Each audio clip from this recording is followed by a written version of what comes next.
afternoon. Good afternoon, dear colleagues. Please take your seats. I call this meeting of General Committee on Democracy, Human Rights and Humanitarian Questions to order.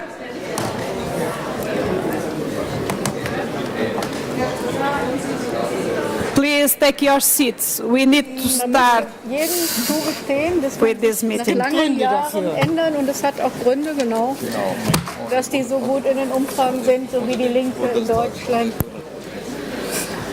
Colleagues, draft agenda have been circulated. I propose that draft agenda for this afternoon be adopted. The draft agenda is adopted.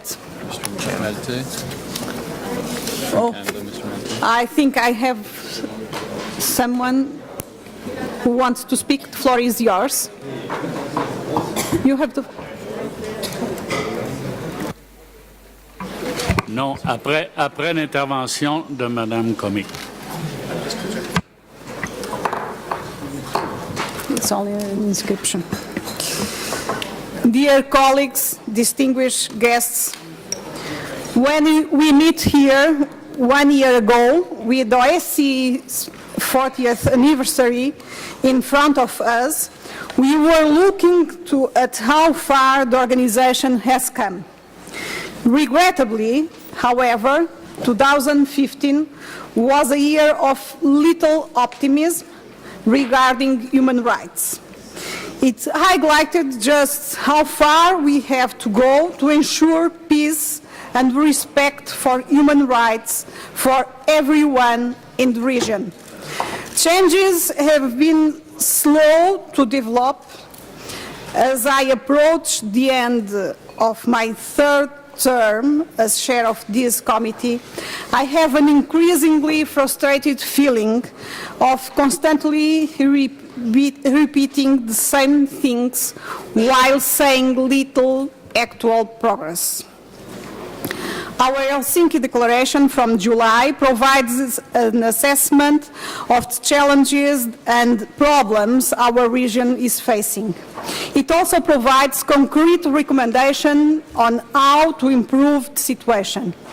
While I'm disappointed that the 2015 OSCE Ministerial Council failed to reach agreement on any document related to human rights, I'm proud our Assembly has the courage to address these difficult issues. The reality that hardly a day goes by without news of conflict, suppression of media, unlawful detentions, repression of civil society, abuses to the rule of law, discrimination of minorities, rejection of foreigners, and violation of people's human rights. As you may know, I and my colleagues have been actively engaged in the field of migrants and refugees in the past year. However, I would prefer to hold my comments on this work until our debate later in this meeting. I will therefore now like to share with you just some of other work I have been doing as chair of this committee. As many of you will have seen from my public statements, pressure on civil society in our region has continued to increase. People are being put in prison and arrested simply for trying to make a difference. Laws are passed simply to block effective work by non-governmental organizations. Whenever possible, I have conveyed my concerns and suggestions in private. I have appreciated dialogue I have had with several countries in these issues, but at times it is important to speak out. I want to reiterate my concern with legislation in some countries and draft legislation in other countries in which NGOs that receive funding from abroad must register as foreign agents. These and other restrictions are simply poorly disguised tools intended to stop independent work.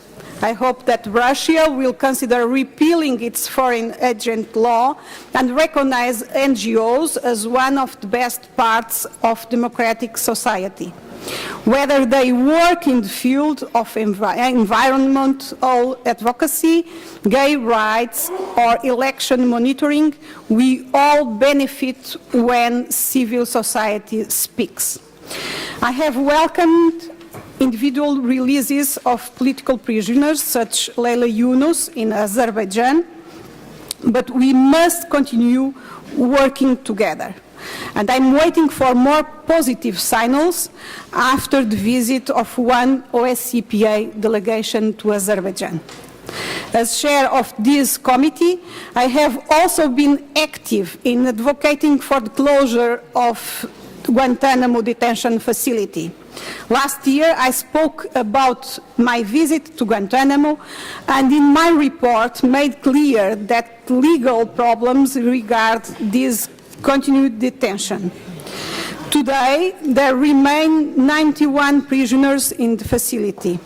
I very much welcome the plan released 2 days ago to close this facility by President Obama's government, and hope that action will soon be taken to implement this.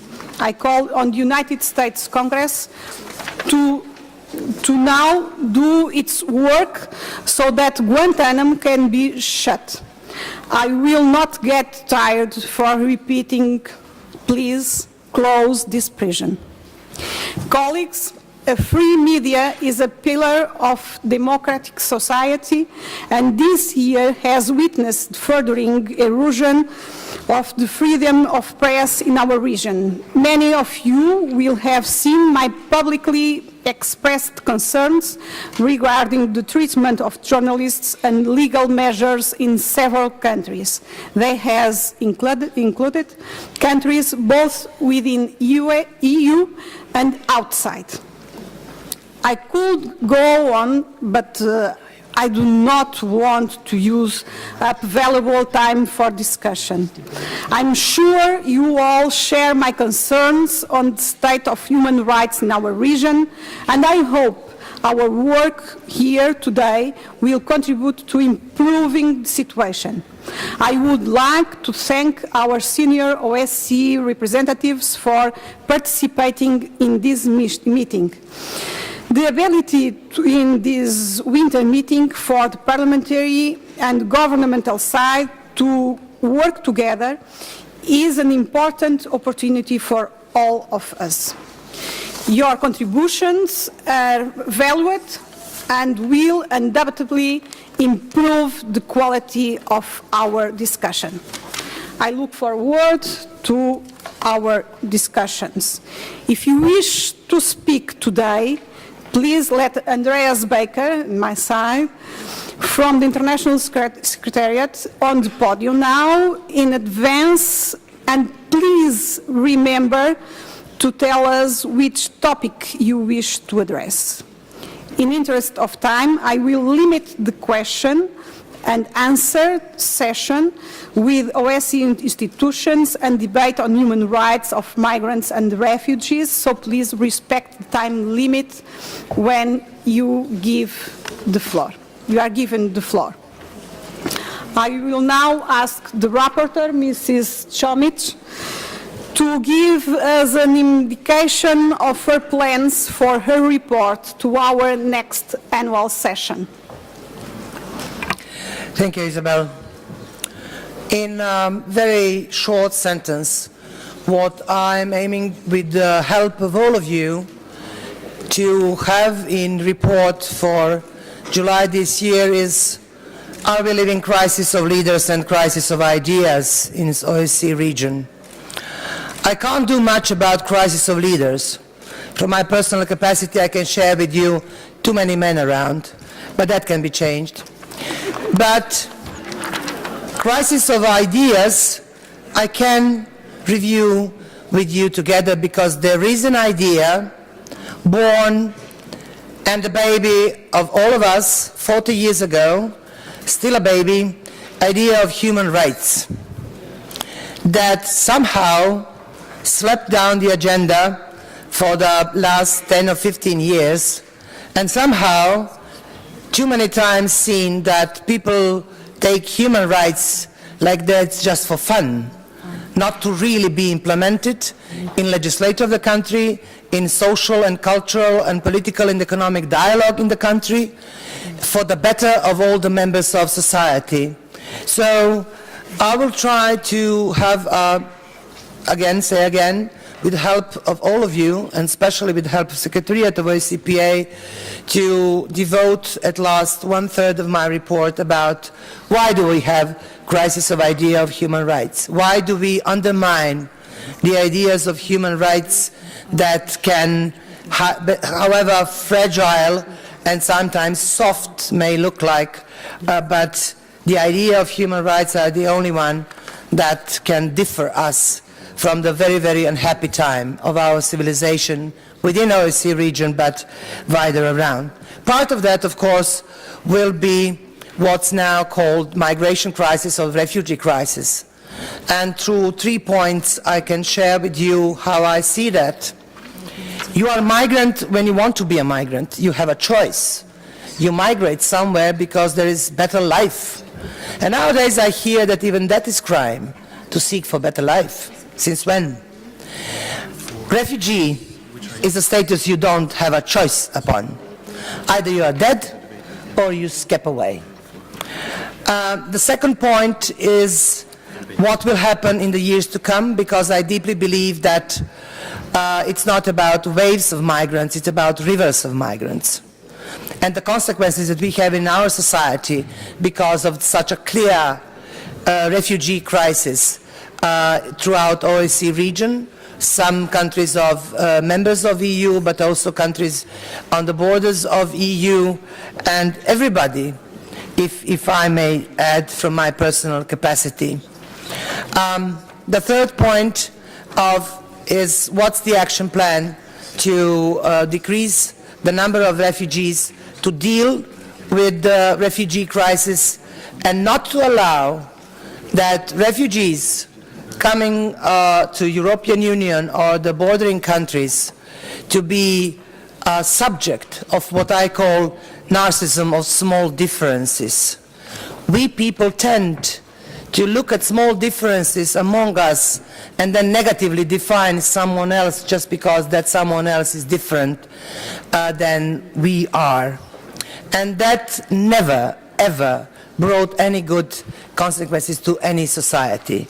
And the third part, of course, I would like to make a point on women within the OSCE region, but also in the context of the refugee crisis and women's rights, and what happens with you when you are a woman and you have to escape because you can't stay where you have been lived till that moment because you will be dead. It's something what I would like to do together with Hedy Fry and in complementary in her capacity to deal with human rights. And as a last point, human rights and democracy are based on dialogue, and it seems very simple. You get in the room and you talk to someone, that's dialogue. On issue, that's dialogue. Even when you hate him or her, even when you don't want to talk with him or her, you talk. And that's the basic strategy of democracy. That's a step that I want to highlight, how hard it takes place in different societies and states within the OSCE region. The second one, also what I want to highlight is when you enter the dialogue, it means also that you talk about freedoms. You talk about free media, you talk about people being free to be engaged in what is legal in society in the country. Not to play a famous morality play of how big the freedom for media should be. That's not good for any society, and all of us went through a phase where there was someone very smart wearing a dark suit, knowing how free media should be. They should be free, absolutely free, because that's the only way that media in some society can be responsible and really work for democracy. More or less, I think that reviewing all those points that are familiar to all of us, because it's all about the idea that was invented and adopted here and reviewed after 40 years after, I think that we have this chance again to really focus on how we can revisit human rights and how to use it as a tool to resolve a lot of problems that nowadays and at the moment look totally unsolvable. I think with human rights everything is doable, but we should review what leaders do we need and what 21st century package of human rights idea we should all agree upon, hopefully this year in Tbilisi. Thank you. Thank you. I have already six members in script. I'm going to give the floor for 2 minutes to each member. When the first one stop talking, I'll stop with the inscriptions, okay? I only accept inscriptions till the end of first question. 2 minutes. I give the floor to Mr. Malte from Canada. Merci beaucoup, Madame la Présidente. Je vais peut-être profiter de la discussion que Madame Komic vient de nous lancer pour parler de la primauté du droit sur l'anarchie. La primauté du droit repose sur l'existence de lois efficaces applicables partout, qui ne peuvent être modifiées par le pouvoir juridique. En démocratie, c'est la population qui détient le pouvoir. Tant et aussi longtemps que les populations n'accepteront pas cet état de fait, l'anarchie deviendra un modèle. Pourtant, il y a 800 ans, la Magna Carta était signée à une époque caractérisée à la fois par le changement et la continuité. Les institutions évoluent pour répondre aux besoins de la population. Des nouveaux modèles apparaissent, d'autres sont appelés à disparaître, parfois de manière violente, et c'est pas correct. Pourtant, la continuité se trouve dans l'importance constante de la gouvernance assurée par les institutions de loi. Tout à l'heure, j'ai entendu Mme De Santos bien parler de la prison de Guantanamo. Et vous avez sans doute raison, Madame.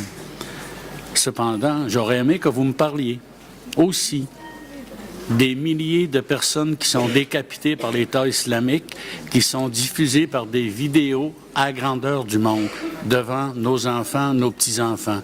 J'aurais aimé entendre parler là-dessus. Qu'est-ce que vous en pensez est-ce que vous le soulevez dans votre rapport? Ça demeure une chose que l'individu, lorsqu'il est né, a des droits. Mais aussi, l'individu a des responsabilités. Mais pour expliquer ça en Amérique à nos enfants, c'est pas facile de leur dire pourquoi on décapite tant de monde alors qu'il n'y a pas de tribunaux, il n'y a pas d'État, il n'y a rien. C'est bien difficile. J'aimerais ça que vous, plus tard dans cette réunion, que vous continuez votre pensée là-dessus et je vous remercie. Je remercie Mme Komic aussi de son excellent rapport.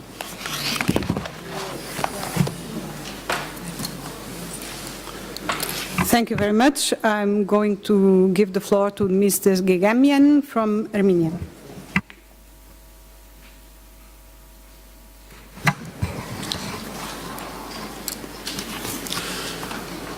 Уважаемая госпожа председатель, дорогие коллеги,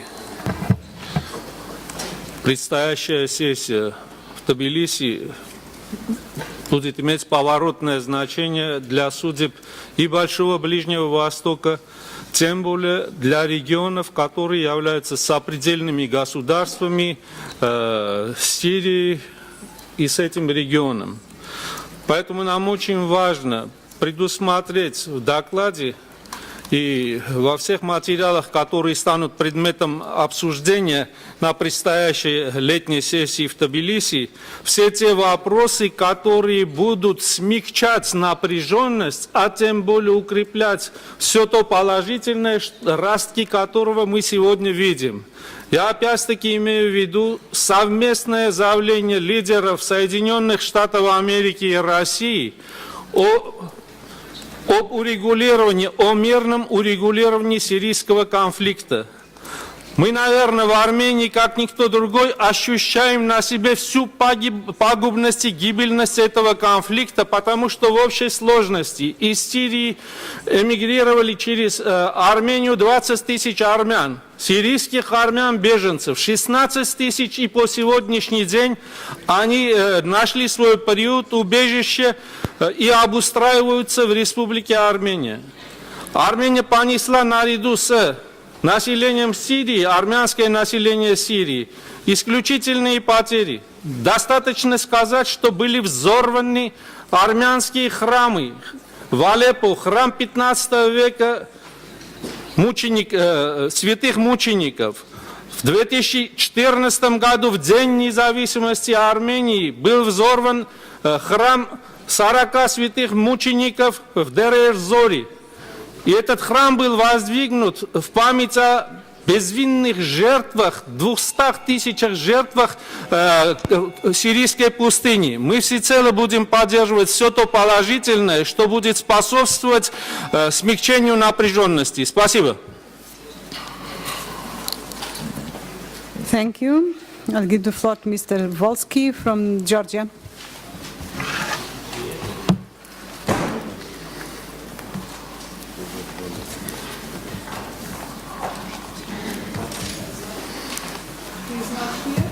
Okay. Mr. Fautili from Italy. Sì, grazie Presidente per la possibilità che mi concede di intervenire in questo autorevole rappresentativo consesso per esprimere soprattutto alcune considerazioni sulla situazione dei cristiani oggi nel mondo. Sicuramente migranti, rifugiati, perché perseguitati.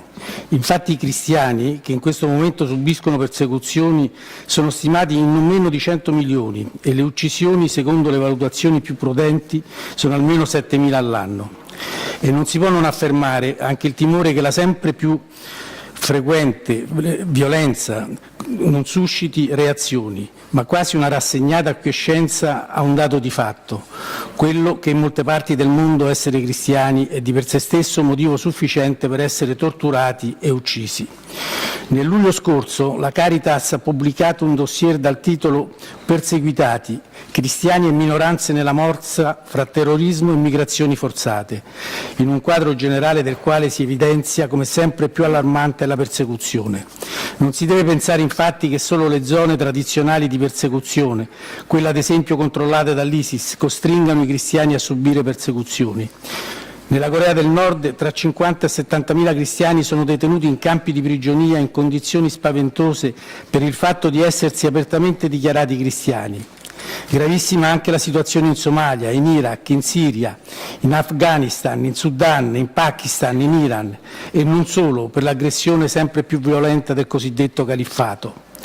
Le violenze contro le comunità cristiane nel mondo non si sono mai fermate, ma oggi in particolare assistiamo a un fenomeno persecutorio più intenso, più grave, più metodico e anche più spietatamente ideologizzato.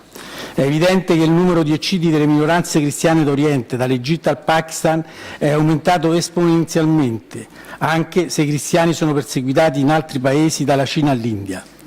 Essere cristiani in Nord Africa, in Medio Oriente o in Corea del Nord non significa tanto professare una religione minoritaria e diversa da quella ufficiale o dall'ateismo di Stato, bensì essere percepiti come il prolungamento invadente di un Occidente avvertito come nemico ed aggressore.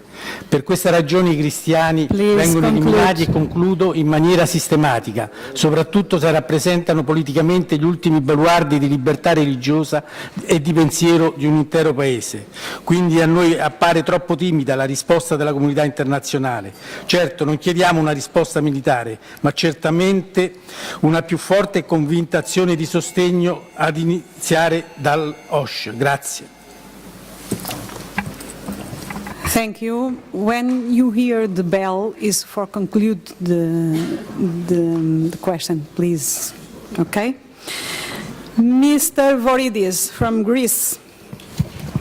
Thank you, Chair.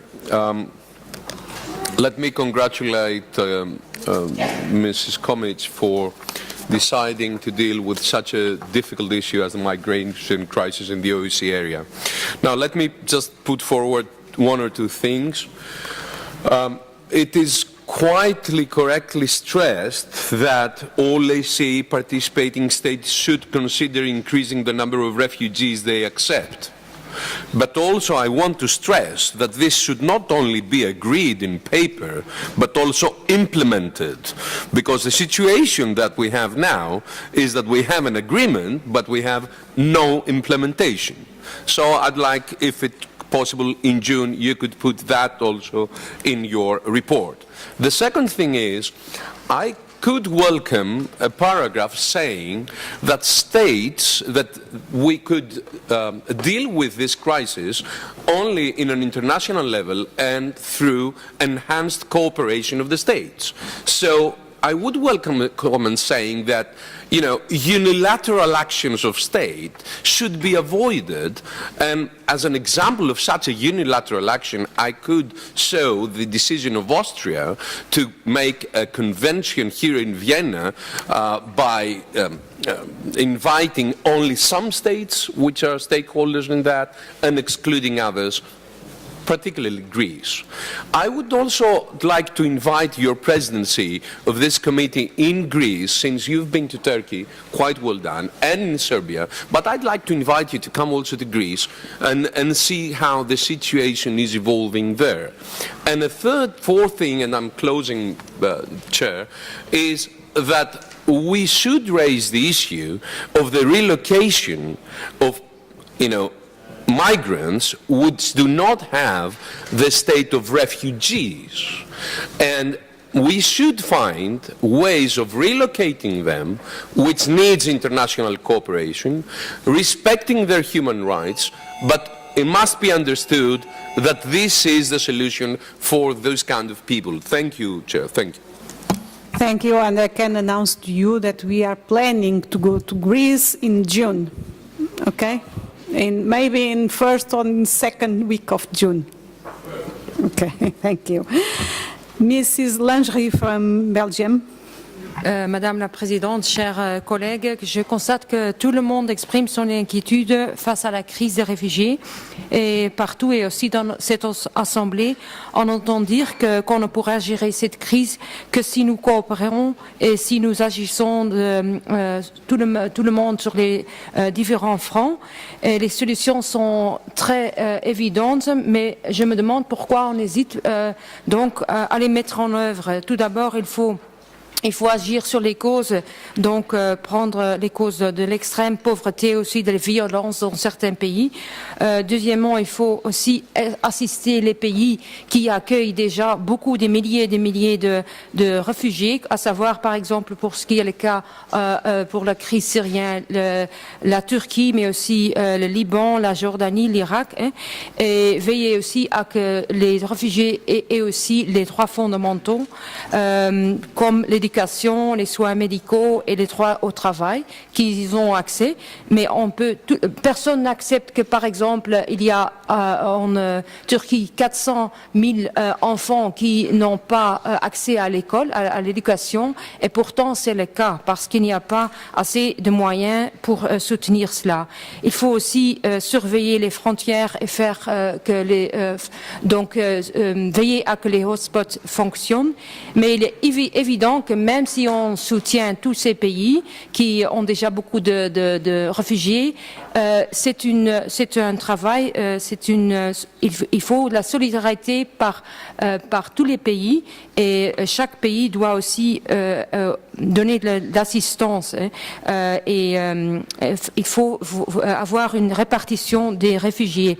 Et je félicite donc les pays qui font beaucoup d'efforts, comme l'Autriche, comme l'Allemagne, la Suède aussi, et aussi mon pays fait déjà pas mal d'efforts, mais et aussi je voudrais féliciter même un pays comme le Canada qui est très loin, qui malgré son situation géographique fait beaucoup pour les réfugiés, mais il faudra se demander pourquoi, par exemple, le plan de répartition de 160 000 réfugiés n'est toujours pas en élaboration, et pourquoi on voit qu'on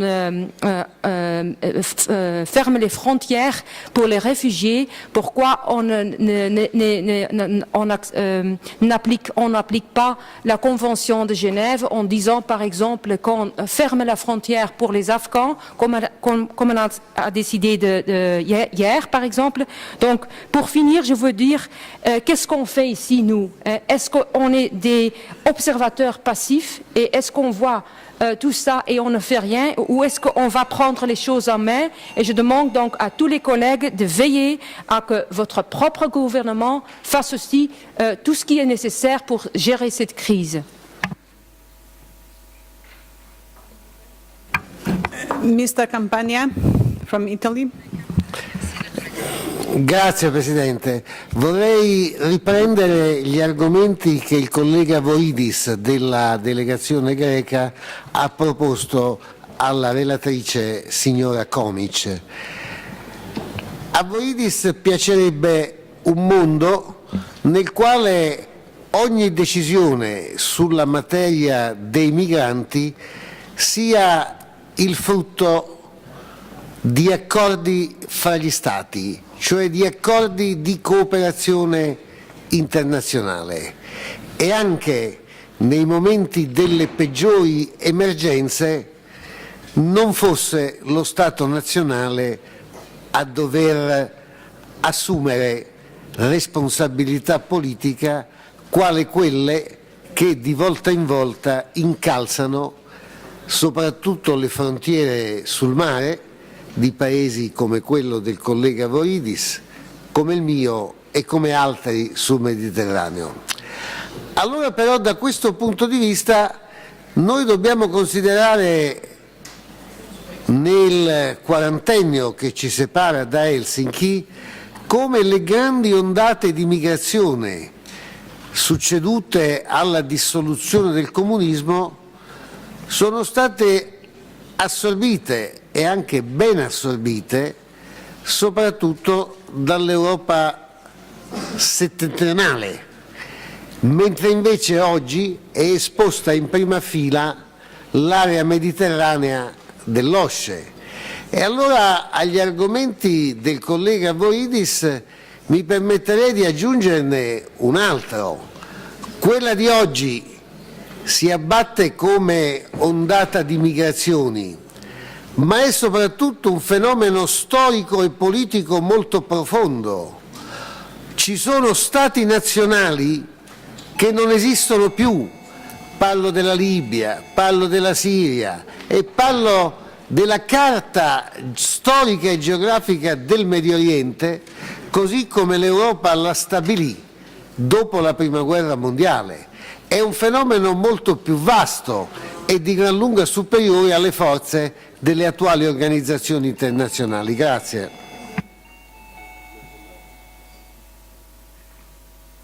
Thank you very much. Mrs. Tramic, the floor is yours. Thank you. As brief as I can to Canada. Yeah, I am for rule of law, but if you have laws with moral deficit, then you have a problem. Slavery was legal. Nuremberg laws were legal. Not giving women right to vote was legal. It's not just about something to be legal, it's about the legislative without moral deficit. And I have a long list of what I don't like in a lot of legislative in my country, because they are on the edge of implementing morality of human being in the law. So when I say rule of law, it means HR, human rights included. Then it's rule of law. And I don't see that we disagree. That means that you need of population. I will add that comment. About remarks on religious heritage and what has happened and is likely to happen and already happened in Vienna and other countries. I can add comparison for the last 25 years or 30 years of the so-called hot spots with wars of high or low intensity. I myself am coming from a region that hardly survived 10 years of clashes, atrocities, war crimes. My country, Serbia, is a country of 7.5 million people. We received in 3 waves throughout 8 years, 650,000 people as refugees. And when I share that with Europeans, they say, but they were Serbs, so what? It's not about what's the nationality, you are religious, it's about that you are a refugee. You are a refugee or you're dead, that's choice. So including that's what I think is the world loss. If you bomb a sanctuary, a church, a monument that was built 3 centuries, 3,000 years ago, then you are harming my history as well as the history of society where the bombings are taking place. Endangering Christianity, yes, I can add that because it's not allowed to endanger any religion. And whether you come from the society where Christianity is so-called majority or Islam is majority, it doesn't matter. All religions must be practiced freely. That's basic human rights. Greece, what Americans would say bullseye, implementation of what we in wordings agree upon, that we should have action plan implemented, that we should help Greece in the registration at the first entrance of whoever a refugee is, that we should have protocols that will help us to make a difference between a migrant, but again, seeking for better life is not a crime. I've been hearing that throughout Europe. They are not refugees, they just want to live better.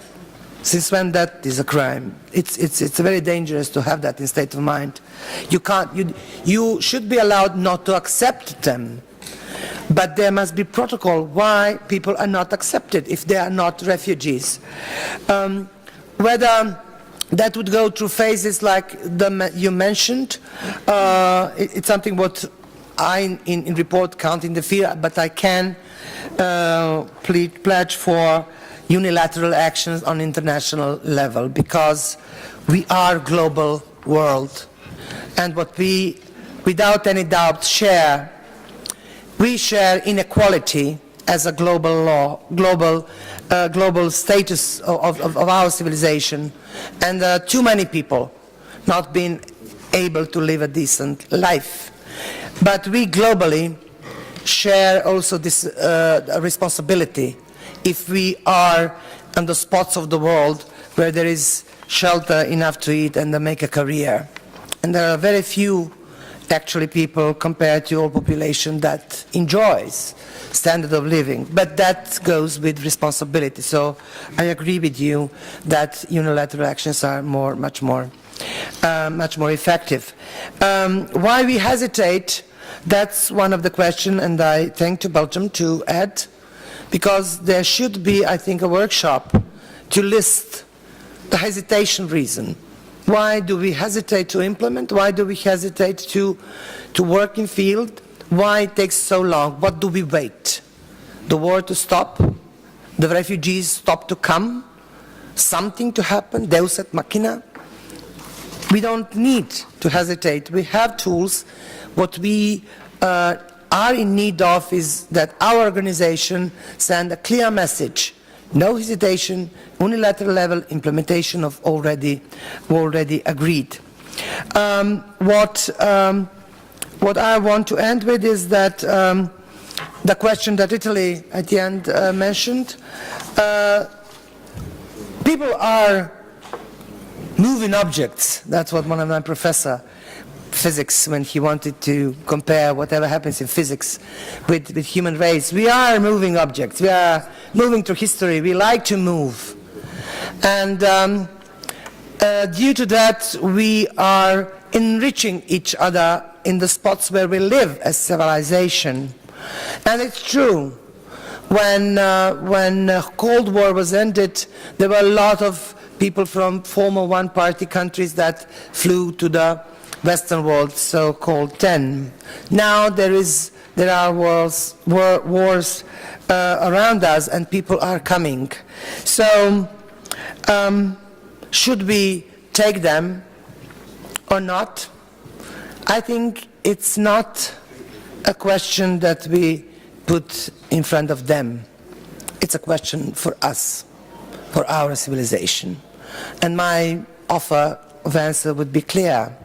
Yes, but it will be upon to all of us to really have clear messages and clear conclusions and clear recommendations, and to resolve that, what I see clearly as a crisis of ideas of human rights, not necessarily being let to take too long. Thank you. Thank you very much, Mrs. Tromic. And now I will give the floor to Mrs. Dunia Mijatovic, OSCE representative on freedom of media, to tell us about her work. I should note that since Mrs. Mijatovic's term is soon coming to an end, this will unfortunately the last time he will be with us. She will be with us, and I want to say how much I appreciate her job and give her the floor. Thank you. Thank you, Chairperson. Dear Isabel, distinguished parliamentarians, Excellencies, ladies and gentlemen, as always, I'm very pleased to be here to have the opportunity to address you at the winter meeting of the OSCE Parliamentary Assembly. I'm glad to see the continued attention of the Parliamentary Assembly, not only to the work of my office, but also to the numerous areas where human rights have faced significant challenges since the last time we met in these circles. And significant changes we have witnessed plenty in the last year as well. Today, I must say that we live in more dangerous time. Recent terrorist attacks and new lines of conflict are fundamentally altering and challenging the way we think about our basic human rights, such as freedom of expression and privacy. We see a shrinking place for civil society. Journalists and human rights defenders are increasingly subject to harassment, NGOs are being restricted in their activities, and media freedom is decreasing. We can ask ourselves why. We can use this forum or the forum of the Permanent Council that I will also address soon to ask ourselves why is this happening to the OSCE region, and why so many states and why so many governments are simply non-stop saying that nothing is wrong and everything is right. And it cannot be right as long as we have journalists imprisoned, as long as journalists, bloggers are beaten on the streets of the capitals and villages of the OSCE region, and we still meet and we call ourselves democracies. As your representative on freedom of the media, I disagreed when I heard this in 2010, and now on the way out, I still disagree. And I find it quite embarrassing for all of us to be in such a situation. One of the outstanding features of the OSCE, as I understood it as I came to this organization, is the comprehensive, multi-dimensional concept of security developed within the Helsinki process. And today, it seems to me that our security has become one of the biggest threats to freedom of expression and freedom of the media. And it seems to me that the future of free expression and free media is going to be dictated largely by security concerns related to terrorist activities. In such a context, human rights defenders, journalists, bloggers, and media generally often find themselves in opposition to their governments. In fact, we have already seen a clear shift toward more security-driven regulation affecting our precious liberties, including the right to speak our minds freely. And somehow I have a feeling that in many states we take it for granted, that we have in our laws and on paper, in our constitution, freedom of expression protected, and that we have to deal with security before we look at the human rights, and we should push human rights under the carpet, but first let's solve the security issues, which is wrong. It is going to affect our democracies tremendously, and we will regret it when this time comes. And here I'm looking at democracies, at true democracies, that should lead by example and not have conversation like I just mentioned. We will deal with it later on. Let's first fix some of the things that are burning at the moment, because it cannot be fixed in such a way. It is also disappointing that safety of journalists is still the #1 issue when it comes to freedom of expression and free media in the OSCE region. Throughout the OSCE region and on a daily basis, I have statements, interventions about journalists being beaten, harassed, intimidated. And not just them, their friends and family members. The way to silence members of the media are different in scope and magnitude, but they all have one overarching goal: to suppress and limit freedom of expression and free media. Unfortunately, this trend has escalated the past few years. More than any other event last year, I believe that the brutal attack on Charlie Hebdo casts a shadow over the OSCE states and defines the era in which we live now. 12 people, including 8 journalists, were killed for cartoons that are regarded as disrespectful, disgraceful by some parts of society. And I would never disagree with this. We should say that we do not like things, we should challenge those things, we should say that they are disrespectful, that they are vulgar, unacceptable. But people should not be killed because of this. Shockingly, in the aftermath of the attacks, there were insinuations that the journalists had brought the attacks on themselves. As one editor sarcastically commented, the Je suis Charlie placards had not even been cleared from the streets before the discussion turned to the importance of avoiding further offense to anybody. But we keep forgetting that there is no human rights not to be offended, and people should not be killed because they offend somebody. It is painful, it is a very sensitive issue, but we should not avoid a discussion, and we should not talk about these issues by using "but" in the middle. Yes, it's terrible that they were killed, but they were doing this and that. Then it seems to me that we are entering a very dangerous zone when it comes to our freedoms in general. We need to avoid a vision of free speech as something opposite to the prevention of intolerance or other threats to social cohesion.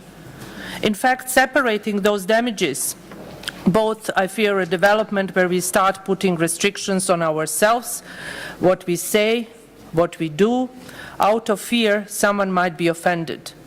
This is the silent war on free speech. Violence, threats, and other sorts of intimidation can never be seen as part of being a journalist. Nevertheless, journalists are still being killed, beaten, harassed, and detained mainly because they are investigating and reporting on government's officials and about uncomfortable truth. Most of these attacks and murders go unpunished. Attackers and masterminds remain free. I'm constantly calling the authorities to investigate and to prosecute. Some small steps have been made. We have to recognize this. But that's, again, as I say, hardly to be enough. The crisis in and around Ukraine has also showed all too clearly the detrimental effect of propaganda for war and hatred on free media and free expression, and the work of journalists. The proliferation of propaganda is unfortunately unfolding throughout the OSCE region. It has become an ugly scar on the face of modern journalism. My office has been the only international institution trying to assist countries to deal with this issue of propaganda.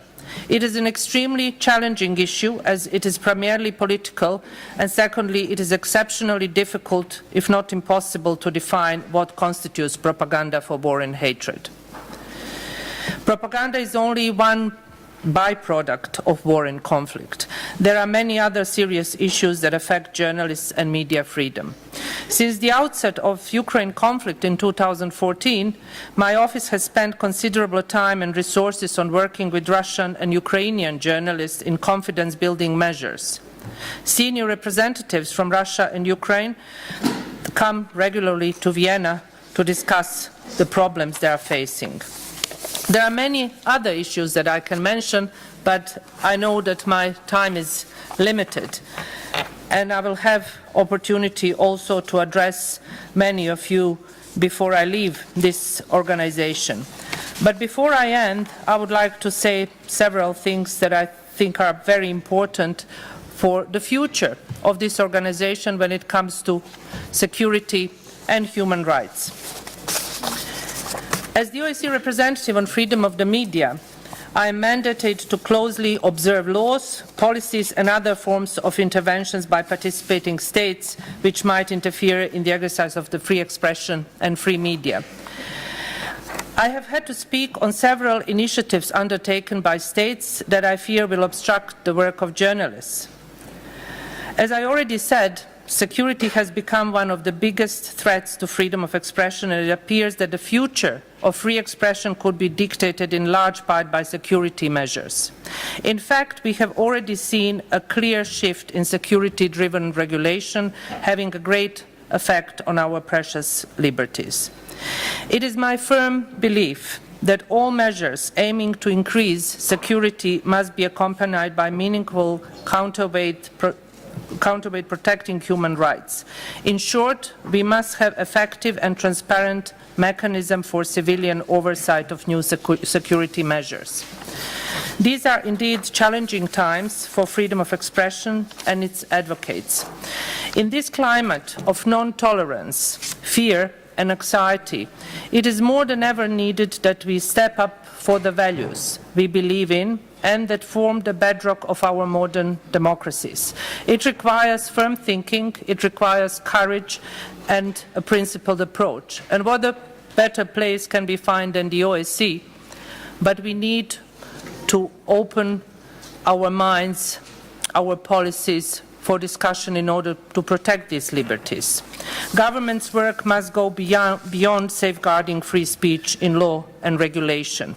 These may protect against infringements coming from authorities, but don't help much if citizens out of fear impose self-censorship, censorship without footprints. The core issue here is how to properly protect freedom of the media and freedom of expression while fighting threats to our societies. Freedom of expression and free media play an important role in fostering meaningful debate on security issues and can help us to effectively address new challenges. Let us not forget that freedom of expression and freedom of the media was not invented to enhance those in power. It is primarily a tool for minorities, for those who do not have backing from the establishment, who dare to criticize and question governments, policies and mainstream thinking. Those people should not be beaten and put in prison. Those who dare to offend, to shock, and to disturb. Only by allowing free speech to flourish can we seek the truth and make well-informed decisions moving our societies forward. Therefore, your attention and the focus of the Parliamentary Assembly remains of great importance. I welcome that the annual session in Helsinki this year, the Parliamentary Assembly condemned the continued persecution and imprisonment on politically motivated charges of journalists and human rights defenders in several OSCE participating states. Freedom of expression and free media play important roles in fostering meaningful debate. By pitting human rights concerns and security issues against each other, we run the risk that both will be conquered. We may find ourselves with no security and no rights, and this is the last thing I would like to see happening in the OSCE region. Thank you very much. Thank you, Mrs. Dunja Mijatovic. Thank you for all you have done in your position. I will ask members to keep any questions until the end of the presentation by the OSCE officials we are hearing now, and I'm going to give the floor to Mr. Link, the director. Madame la Présidente, ces rapports sont très intéressants, émouvants et intéressants, mais je voudrais quand même, nous sommes des commissions de parlementaires. Nous venons ici pour 3 jours. Nous aimerions discuter entre parlementaires, et à chaque commission, ça fait plusieurs années que je suis à l'OSCE, et chaque fois le programme des commissions, c'est d'écouter des experts de l'OSCE. Le mieux, ce serait intéressant qu'ils nous fassent des rapports écrits, qu'ils nous les envoient avant, et puis que nous puissions, entre parlementaires, en discuter. Franchement, c'est la première fois que je suis au Conseil de l'Europe, c'est la première fois que je vois une assemblée parlementaire où les experts occupent tout l'espace de discussion des parlementaires. Alors je voulais vous le dire, parce que ça devient, on se demande d'ailleurs si on va revenir. Parce que passer 3 jours comme ça, où on écoute des experts très intéressants, ce serait mieux qu'ils aient des rapports écrits. Et que nous puissions discuter, c'est ça la richesse de l'Assemblée parlementaire de l'OSCE, que nous puissions discuter entre les parlementaires. Merci Madame la Présidente. I'm taking good note about what you are saying. Of course, it's a very old problem. We are discussing that, I think, in all our meetings, in the winter meetings. And traditions are things that we need time to reform, but we are going to reform the way of function of our meetings, of course. And now I'll give the floor to Mr. Link, Director of the OSCE Office for Democratic Institutions and Human Rights, to update us on the work of his office. Thank you, Madam Chairperson. Distinguished members of the Parliamentary Assembly, dear colleagues here also on the panel, I couldn't agree more with Dunja Mijatovic, and I want to thank her very much also on behalf of the institution I have the honor to chair, the Office for Democratic Institutions and Human Rights, for the excellent cooperation we had in the last years. I couldn't agree more with her, especially when it comes to the fine-tuned balance which is needed when we try all to increase security. Increasing security and safeguarding security must never come at the expense of fundamental freedoms. Otherwise, we will lose both, and therefore it is extremely important. And thank you, Dunja, also for these words. I want to thank you, as the members of the Parliamentary Assembly, for joining so many electoral observations in the last year, and hopefully as well this year. For example, in Turkey twice last year, but also in many other places, like for example in Belarus at the presidential elections, but in also many other places, we again joined forces as equal partners, of course giving the enormous weight and importance of the electoral observation of the OSCE. And I especially thank, therefore, all those who served as special coordinators, heads of delegation of the OSCE Parliamentary Assembly, but also the professional staff in Copenhagen, with the many reports we have issued. And maybe you have seen also in the last weeks a lot of additional final reports in very detailed, which we have issued and which we did send certainly also to the OSCE Parliamentary Assembly and to the general public and the governments concerned as well. We have produced a lot of extremely important observings, findings and recommendations to the states where we had the possibility to observe elections. This will continue this year. Let me just name a few which will be coming up right now and which will be extremely important. For example, the elections, the current parliamentary elections in Kazakhstan, the elections coming up now in the former Yugoslav Republic of Macedonia, but later on, of course, in September, we will have another elections in Belarus, parliamentary elections, the elections to the Russian State Duma, then also in September, and later on, certainly also the elections in Georgia, and last not least, the elections, the general elections in the United States of America. But this is not a complete list. This is just a list which shall give you an impression how much we need your support, parliamentarians, your presence and credibility and presence and visibility in observing elections together with our long-term and short-term observers by ODIHR. Only if we do that together and only if we join forces, we can produce the effect of a relevant and important electoral observation.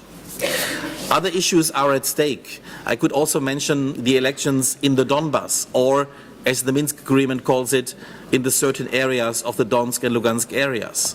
You will ask me, well, do they happen? I cannot answer that question. We are not organizing these elections, but we are ready to observe them. And we hope that also once they take place one day, once we have the modalities of these elections agreed to in the working group in Minsk, that also then we can later on, when legislation is implemented and when the security is provided, that we can observe these elections together with parliamentarians, because again we think these elections are an enormously important confidence and security building element if they could only happen and take place in the Donbass area. Other issues are at stake. I try not, of course, to be too long, but we can also talk about the human rights situation in Donbass. That is, of course, also something where, as you know, we are of high concern, and we have repeatedly noted that the population is increasingly heavily affected by the armed conflict, that vulnerable groups are especially suffering, children, elderly, minority groups, and that severe humanitarian conditions in the Donbass are there at stake. Therefore, it is extremely important that also the OSCE institutions, like in this case our colleagues from the Special Monitoring Mission, can actively and freely move in this region and there do the job of observing the situation and monitor the situation. But monitoring and observing is by far not only linked to this case of the Donbass area. Let me draw your attention to a completely different area where we have produced last year our report on the human rights situation of the detainees at Guantanamo Bay, at the Guantanamo Bay facilities. We highly welcome, as ODIHR, as we heard very much, of course, by our rapporteur, Gordana Čomić, that it is extremely welcome that President Obama now tries another move to close the facility. We have noted as ODIHR that the conditions of the detainees at the Guantanamo Bay detention facility are in clear violation of OSCE commitments, and we have noted that repeatedly with our rapporteurs on the spot. And I think it is a very important thing that there is an organization such as ODIHR who is able, of course, indeed, to do this human rights monitoring. And let me say, very often we do it in close cooperation with our colleagues from the United Nations High Commissioner for Human Rights. Very briefly on some other issues, we are actively fighting intolerance against Muslims last week here with the chairmanship ODIHR seminar, and we are increasing our activities in this area. We are also increasing our activities in the area of fighting open or hidden prosecution of Christians, which is certainly of concern also in many places in the OSCE area. This is an area where we want to increase our activities. And thanks to the support in this case also by Germany, the current chair, of course we are able to set up an important, very important multi-year program for fighting anti-Semitism. A special thanks here also to the members of the German Bundestag who made this important work possible, which we did begin now in February. Another area where we will increase now by the request, especially from the US, we are relaunching our activities in combating trafficking of human beings. This is an extremely important area where obviously a lot of needs are out there. I cannot elaborate more, but I just want to flag that fighting human trafficking will be increasingly at our attention. And last, not least, of course, for us, also the refugee crisis is certainly at the center of attention in our activities. We are prepared, we have proposed to the 57 states a ready-made concept to do human rights monitoring of treatment of refugees, especially in the corridor leading from the Mediterranean to the northern European countries. Unfortunately, yet the participating states have not yet positively reacted on that. It is still under discussion, and we hope very much for the support by the Parliamentary Assembly for us to be able to monitor the situation, because we think that we can, in close cooperation with UNHCR and with the High Commissioner of the United Nations for Human Rights, that we can actually do something very positive, because refugees are independent of where they come from and where they go, independent if they can go to another country or not. They are human beings with human rights, and when dealing with the refugee crisis, we need to apply a human rights-based approach. This is what is in the commitments, and we are, as ODIHR, ready to clearly remind all participating states about that and to actively monitor the situation. We hope for your support. Thank you very much. Thank you. And now I'm going to give the floor to Ambassador Katia Perman, Chairperson of Human Rights Committee of the OSCE Permanent Council.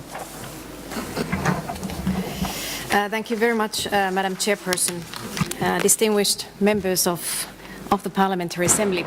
Let me first of all thank you for this opportunity to brief you on our work plan for the Human Dimension Committee this year. Madam Chairperson, the work plan of the Human Dimension Committee that we have set out and distributed here in Vienna reflects the German OSCE chairmanship's priorities: fundamental freedoms, national minorities, tolerance and non-discrimination, Roma and Sinti, and gender equality are among the main topics which also enjoy strong support among the participating states here in Vienna. Economic, social and cultural rights are included in the agenda, as they encompass, for instance, the right to education and adequate housing, food and water, therefore very timely issues also within the OSCE context. Furthermore, we are very thankful for the support received for our intention to focus on promoting rights of persons with disabilities, the prevention of torture, as well as protecting human rights while countering terrorism. Regarding the rights of persons with disabilities, the OSCE commitments date back to the 1991 Moscow meeting. I believe that there is indeed a need for deepening and broadening the OSCE's engagement on disability issues. The PA Baku Declaration in 2014 referred to equal opportunities and expanded access to life in society for all persons with disabilities. Moreover, it encouraged for intensified efforts to prohibit discrimination against disabled persons in employment and as well in workplace. It also urged to sign, ratify and implement the United Nations Convention on the Rights of Persons with Disabilities and to implement the existing OSCE commitments. Perhaps this is indeed an issue where we can and should work together. We have aimed at minimizing duplication with other human dimension events and drawn synergies with the chairmanship's plans. In addition to the sessions of the Human Dimension Committee, some topics will be tackled at other meetings and events under the umbrella of the human dimension of the OSCE, including IDPs and refugees. We look forward to the discussions during the OSCE Security Days on migration next week. We also understand that a special permanent council meeting on migration will be organized here in Vienna at a later stage. The debate on the human rights of migrants and refugees during this meeting is especially timely, as thousands of people continue risking their lives and leaving their countries in the OSCE neighborhood affected by conflicts. We must not and cannot forget the human rights and humanitarian aspects of the migrant crisis. Madam Chairperson, distinguished parliamentarians, as the chairperson in office, Minister Frank-Walter Steinmeier indicated a month ago at the Permanent Council meeting, respect for human rights and democratic governance are integral components of our joint security. The valuable work of the OSCE independent institutions benefits all of us. And today we had an opportunity to hear the presentations by Ms. Dunja Mijatovic and Mr. Michalink. I will continue the established practice to invite the heads of the OSCE institutions to give their presentations in the Human Dimension Committee. I also look forward to the Human Dimension Committee session, most probably in June, when you, Madam Chair, will update us on the activities of your Committee on Democracy, Human Rights and Humanitarian Questions. During this session, we will also have the opportunity to focus on election-related matters and draw on the cooperation and best practices between ODIHR and Parliamentary Assembly. Thank you again, Madam Chair, for accepting my invitation to the committee. Madam Chairperson, it is of utmost importance that we work together. Previously today, we organized a joint side event on enhancing women's political participation and had the pleasure of hearing views from the President of the OSCE Parliamentary Assembly, Mr. Ilkka Kanerva, OSCE PA's Special Representative on Gender Issues, Dr. Heidi Frey, Director of ODIHR, Michalink, and Finnish Member of Parliament and Chair of the Delegation, Ms. Aila Paloniemi. Last year, we organized a joint side event on mediation where also the role of women was highlighted. I believe it is indeed very important that we keep close contact and find synergies in our work, and I warmly welcome further cooperation. During this year, we will have close contacts with civil society. Our goal is also to include the expertise of the OSCE field operations in the work of the Human Dimension Committee. Madam Chairperson, distinguished parliamentarians, the human dimension is a fundamental component of the OSCE's comprehensive concept of security. I remain optimistic in finding creative and constructive solutions in the committee when required. This is in our joint interest and depends on the political will of the participating states. However, this should not happen at the expense of already agreed commitments. I have strongly encouraged delegations to voluntarily report on implementation of agreed commitments in the Human Dimension Committee. We would be in particular interested in and welcome presentations with lessons learned or still to be learned. Nevertheless, voluntary reporting does not mean that countries should only present so-called textbook examples.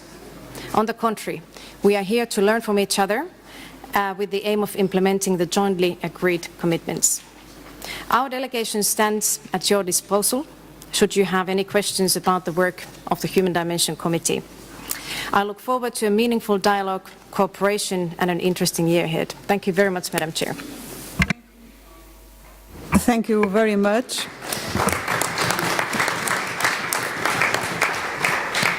I have here 8 members that ask for raise questions. 9 at this point, not the next one. This. Okay. 9 members, and I finished the inscriptions. You must understand we have a few time to debate. And I'm going to give the floor for raise questions. First of all, to Mr. Gegamian from Armenia.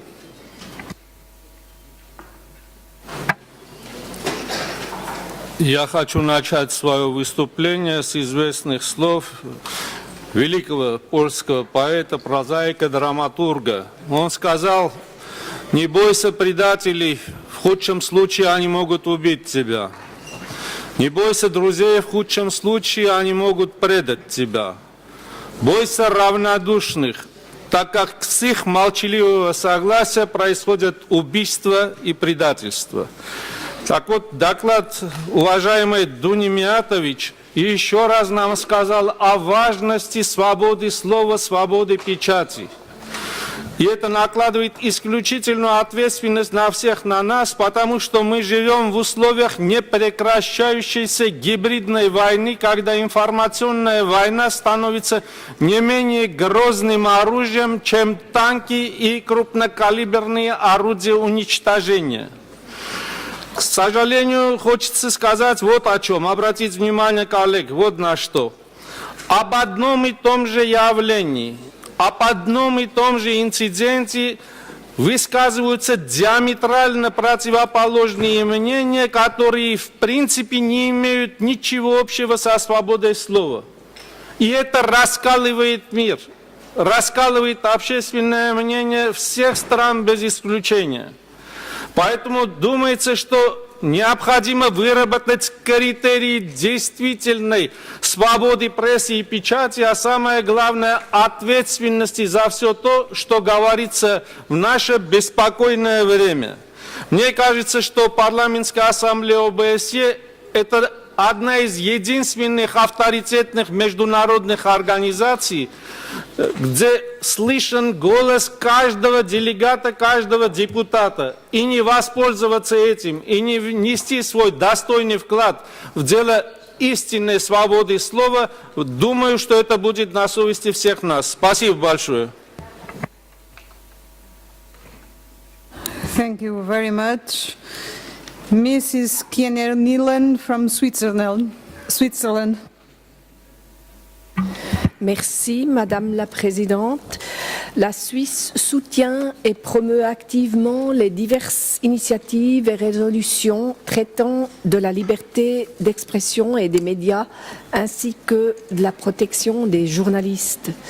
C'est dans ce contexte que la délégation suisse tient à remercier très sincèrement Madame Mijatović pour son travail conséquent et remarquable dans la défense de la liberté des médias. Votre constat, très différencié d'ailleurs, Madame Mijatović, que vous nous avez présenté, est alarmant. Et c'est ce constat alarmant qui m'amène à vous poser la question suivante. Avec toute votre expérience des dernières années dans votre mandat, quelles nouvelles initiatives ou quels nouveaux instruments pourraient ou devraient l'Assemblée parlementaire de l'OSCE développer afin que la liberté d'expression et la liberté des médias puissent regagner le libre espace qui leur appartient?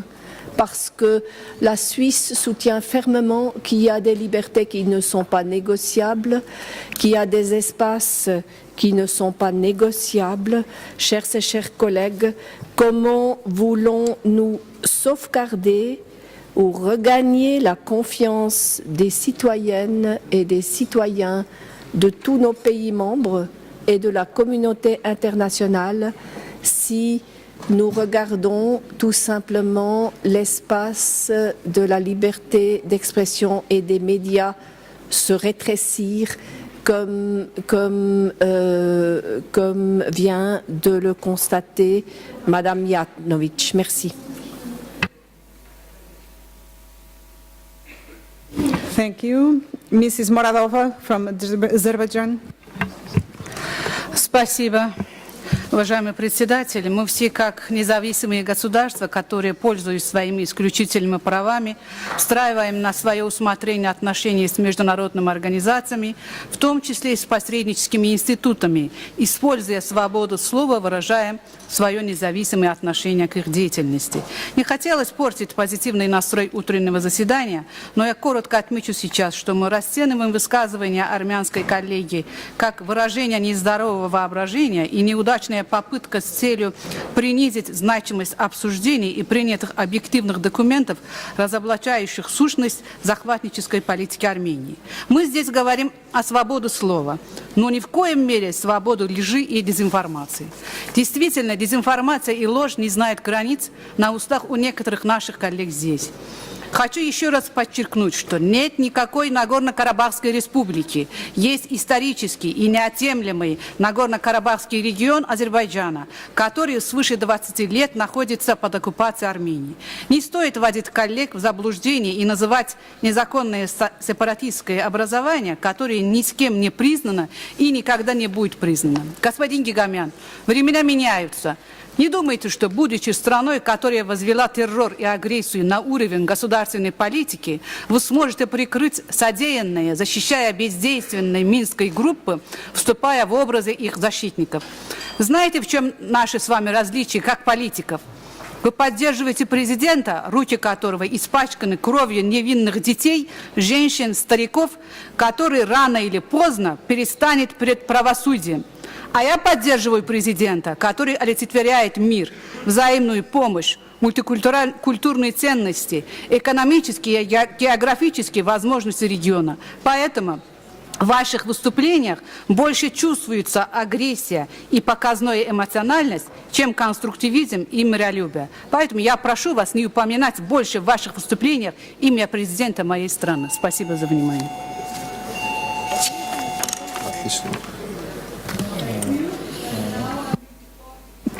Now I'll give the floor to Lord Dubs from United Kingdom. Thank you, Chair. We've had some interesting presentations. Let me pick on the one by Dunya Mijatovic. I think that was absolutely brilliant, and I would like to feel we can get a written version of it so we can have a look. We can have a look at it and study it a bit more carefully. I think that there are at least three things in a democracy that keep governments honest, decent and behaving properly. One is politicians, and it's surely our job to keep our governments in check, to make sure our governments behave sensibly. It's not our job to speak for governments, it's our job to be critical of governments, if that is the right thing to do. Secondly, NGOs, and thirdly, journalists. And it's about the journalists I want to raise an issue. I agree with the statement that you made. There's no human right not to be offended. I think there should be a basic human right for journalists to operate in their jobs safely, without freedom of harassment, freely, and to be critical of their governments without fearing arrest and imprisonment. And that is surely fundamental in a democracy. And it seems to me that journalists have a major part to play in keeping governments in check and informing politicians and the general public. So my question is this. Could we, do you think, as an OSCE, develop something which I would grandiosely call a charter for journalists, which would set out the basic principles under which journalists should be able to operate in our member states? To set out the basic principles. They wouldn't have the force of law, because governments will still behave as they do, but I hope they would be persuasive. And if we get countries here to sign up to something like that when we go to Tbilisi, then I hope it would make a difference and ensure that the journalists in our countries can operate freely and for the better good of our societies. Thank you. Mr. Demircian from Armenia.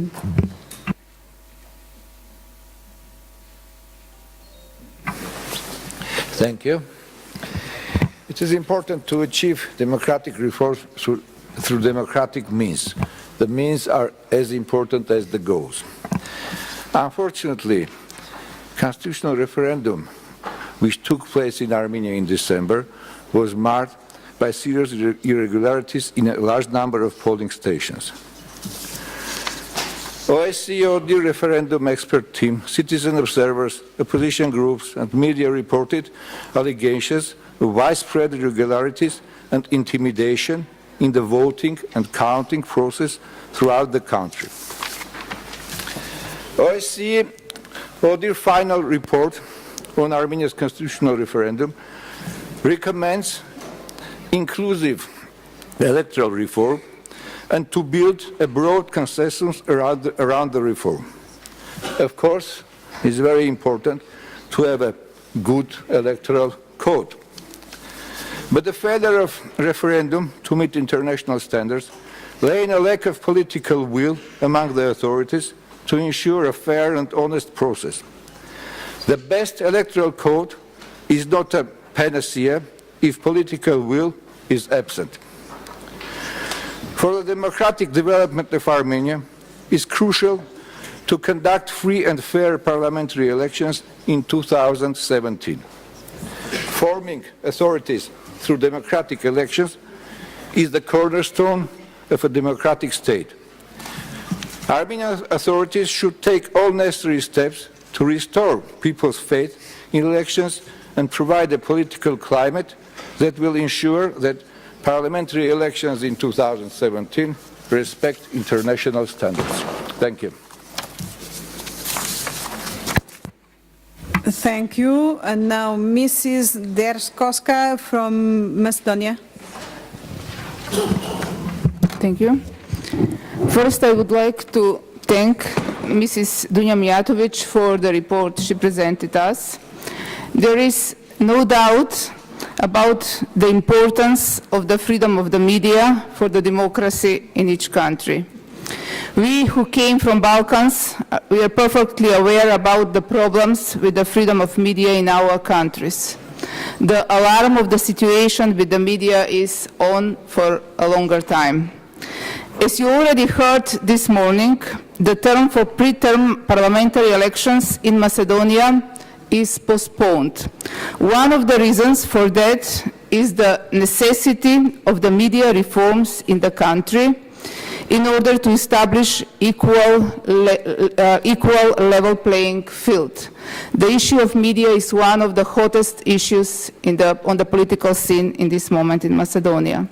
I would like to stress that Mrs. Dunja Mijatovic has played a very important role in the promotion of the media freedoms in Balkans and in the OSCE region as a whole.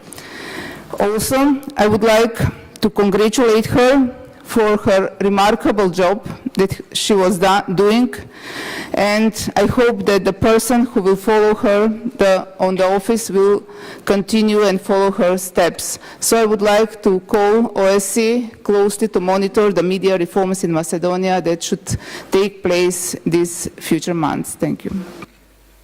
Thank you. And now I give the floor to Mr. Fava from Italy. Ringrazio, signora Presidente.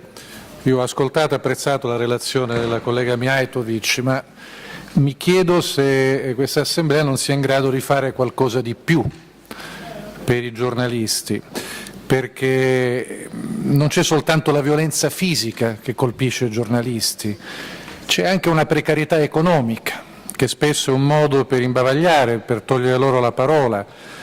Un giornalista che non è nelle condizioni e nella dignità economica di scrivere è un giornalista disarmato.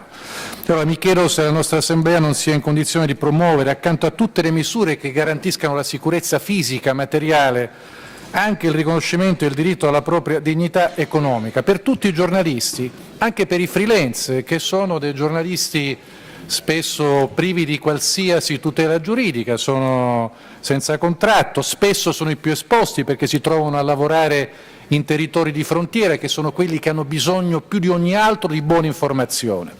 E l'altro punto, l'altro suggerimento, non vengono colpiti soltanto i giornalisti che hanno avuto forza, coraggio e libertà di parlare contro il potere politico, contro il potere economico, ma anche contro i poteri criminali. I poteri criminali rappresentano oggi una forma persistente, concreta di occupazione dei nostri territori, una forza transnazionale.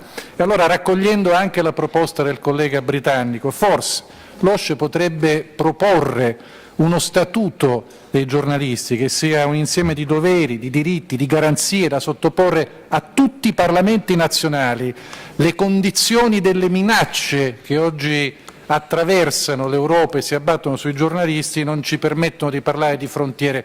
Dovremmo provare a non tener conto di queste frontiere anche nel momento in cui costruiamo una nostra politica di tutela e di garanzia, e credo che questa Assemblea sia in condizione di farlo. Grazie. Thank you. Mrs. Kiuru from Finland. Madam Chair, let me thank all of you for showing your trust in Finland and our Ambassador Perman to share the Human Dimension Committee. I believe that we're going to have a very fruitful cooperation, and we are welcoming all the presentations with lessons learned or still to be learned.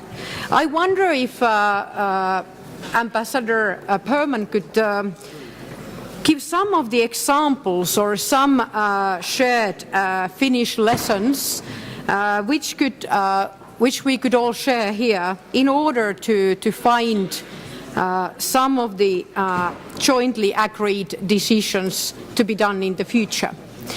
I use this platform also to congratulate Madam Dunja Mijatović. I was really inspired by your talks. I used to work as a Minister of Communications, and I can say that your speech was really marvelous. I would like to point you a few questions. Have you already faced in nowadays world the phenomenon that a lot of journalists in Western democracies are threatened and even pushed in the edge not to fight about the immigration issues, because a lot of anti-immigrants talkers in the society are pushing very hard those journalists nowadays which are trying to give some sort of more information for such a dialogue, and they are felt very often that they are too tolerant to write the stories because they are threatened because of their press releases. And the next question is that you actually said very, very wisely that we shouldn't be just worried about the media ethics, but we should worry about and question the country's activities in the field which we cannot dare. So I believe that it is a big question that what could we do more to condemn the propaganda which is played by some of the countries, which is unfair because we are part of the OSCE anyway. Thank you. Thank you. Mr. Tseratelli. Thank you, Isabel. First of all, I'd like to say that you did a great job organizing this committee with the distinguished speakers, and I'd like also to thank all our speakers for their interesting interventions or reports. I would like to start with Dunja Mijatović's work, and I guess we all admit that she did a great job during her term. We saw her as a fighter in many emergency situations, and also with decisive, not only speeches, but actions too, and it's very important to protect media freedom and freedom of expression in all our countries as an essential prerequisite for democratic development. And I will join my colleagues also in a question what we can do more. So what will be your recommendation as a general question? I'd like to turn to Mr. Link, the head of most important OSCE organizations, I would like to say, and also admit that we have very good cooperation together. Our major function to observe elections we're doing together, and it's really very deliverable thing which our citizens could enjoy, during observation, which serves for more democratic development as well. I'd like to stress specific issue with the event with Azerbaijan, because I've been recently with a delegation in Azerbaijan, negotiating with the leadership, with the president, prime minister, all the first personalities there, like Minister of Foreign Affairs, leadership of the parliament. And, we got a quite positive feeling after Azerbaijan that authorities, they are really willing to change the situation, and first of all with the observation mission and also interaction with the OSCE, we could have much more positive developments. So that was very unpleasant event, you will agree with me, but how we can contribute, and from your side, for the, as I said, more positive developments with Azerbaijan for the next coming elections, or just a cooperation. Thank you. Thank you very much for answer to this group of questions. I'm going to give the floor first to Mrs. Dunja Mijatovic and after to the other speakers. Isabel, I'll try to be brief.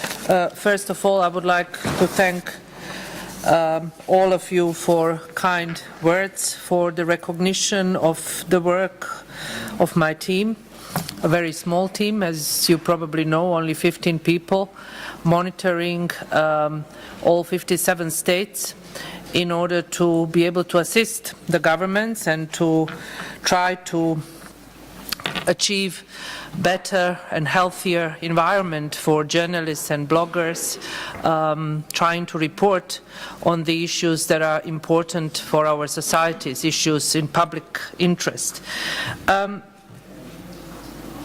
Several states ask what can be done and in addition, and what parliamentarians could do more. Switzerland posed that question, Georgia, and I think it's important that there is an interest to do more. But at the same time, I have to say that that the mechanisms and tools are already there, and the parliamentarians, they are guardians of our freedoms, and they have possibility to stop erosion of our rights or to do all possible in order to have laws that are restricting free speech. And unfortunately, in this room, there are many states that are doing this. I'm talking based on the facts, on assessments that we are doing, on my interventions, and those laws are numerous. So as a guardians of our rights, I think many do not take this as something of, big critics, but I'm always very direct, and I cannot use too much diplomacy when I talk about issues that are very much related to the work, at least of this forum. On so many occasions, parliaments adopted a law that are directly affecting the work of journalists and the work of media in countries. So what can be done is to do more in order to avoid those laws being adopted. What is missing, political will is missing. We have instruments, and there were several suggestions for new documents, or Italy was talking about certain code. It's always good to reaffirm our commitments. And it's important. I'm sitting in this organization for 6 years listening that the OSCE should adopt ministerial decision on safety of journalists. And each and every year we fail. So what else can we expect? And what else can we invent? There is a UN resolution 2222 that was adopted by the Security Council, and I was present there, that is actually talking about protection of journalists in times of conflict and in times of crisis. And still, we have all those wonderful words on paper and no action and no commitment and no genuine political will. What we need is more recognition that we fail on so many occasions in order to start moving forward. And it is important that this is something that is recognized, but much more needs to be done if we want to see clear results. I agree also with Italy that maybe OSCE could do more on certain issues, but you also have to think about restrictions that we have within the mandate. And when it comes to economic hardship and the way journalists are suffering because of economic issues, that is really something that the OSCE cannot touch. We can work, and we do work, with the International Federation of Journalists, European Federation of Journalists, Committee to Protect Journalists, and many other organizations that are trying to protect journalists' rights when it comes to their unions and their work and social security and many other things. But my focus was, and it is, really to make sure that the governments do understand that those words on paper, they have to be put in practice. They have to be implemented, and unfortunately they are not. Lord Dubs, thank you very much for your kind words about our work. Charter is also something that can always be welcomed, and I'm sure that this is something that needs a full engagement of the civil society, of NGOs working with the OSCE. I would not like to see anything with a code of journalistic work coming only from the governments or international organizations. There is absolute need to engage civil society and journalist activities. Otherwise, if it is not recognized as their document, as their charter, we are going to fail. But I'm all for it, and if there is anything we can do in order to have something finally to reaffirm the commitments that are already existing, we have them. They are called OSCE Media Freedom Commitments. Everything is there. The sad fact is that many states are not honoring those commitments and those values. And we have to be reminded about this. And when it comes to the officials that you elected, you have to listen to their criticism. And you should not deny that there are problems within the region in order to solve them. It's very simple. I do not think there is a need for any special formula. And the last that I will just briefly touch upon is propaganda for war and hatred. I already said that we are the pioneer in a way to tackle this issue, coming from the Balkans, from the region that experienced this very similar problem, social phenomena, when it comes to the work of media and how media can be instrumental in injecting hatred and division among people. I see a clear need for OSCE to engage more. I see a clear need for the states to do more in order to have truly independent public service broadcaster, as that is also something that many states failed to transform from the previous system, post-Soviet part of the world, the Balkans. We call it public service broadcasting, but those public service broadcasters are not independent broadcasters. And the last thing is safety and the project that I think is extremely important for all of you to be aware. It is a project that we started recently. It is about online abuse of female journalists and bloggers. There are publications that are available outside, but also online. What is happening within our region is that east and west of Vienna, as we say, there are journalists, female journalists and bloggers that are fiercely attacked because of the work they are doing, mainly work that is related to politics, corruption, and many of them are closing their Twitter and Facebook accounts because they cannot deal with these problems because states are not trained or educated enough, law enforcement agencies actually, to deal with this problem. So I would also call for your attention in the future related to this problem. Thank you very much. Thank you. And now I'm going to give the floor to Mr. Link. Thank you very much, Chair. Vice President Tsereteli asked about cooperation with Azerbaijan. Well, after the elections, ever since you had been there for a very important visit with the authorities of the Republic of Azerbaijan, we ourselves as well are also in constant, permanent contact. Ever since the election, twice I met with the Foreign Minister of Azerbaijan regularly. Of course, we are consulting here with the ambassador, and we're looking forward. From our side, we're very clearly looking forward for expert cooperation in all areas, because our mandate is to be of assistance to participating states. But this forward-looking approach, I think, is the best way, because we have a lot of issues where I think in practical cooperation we can very clearly show that there is an active cooperation, certainly with the Republic of Azerbaijan.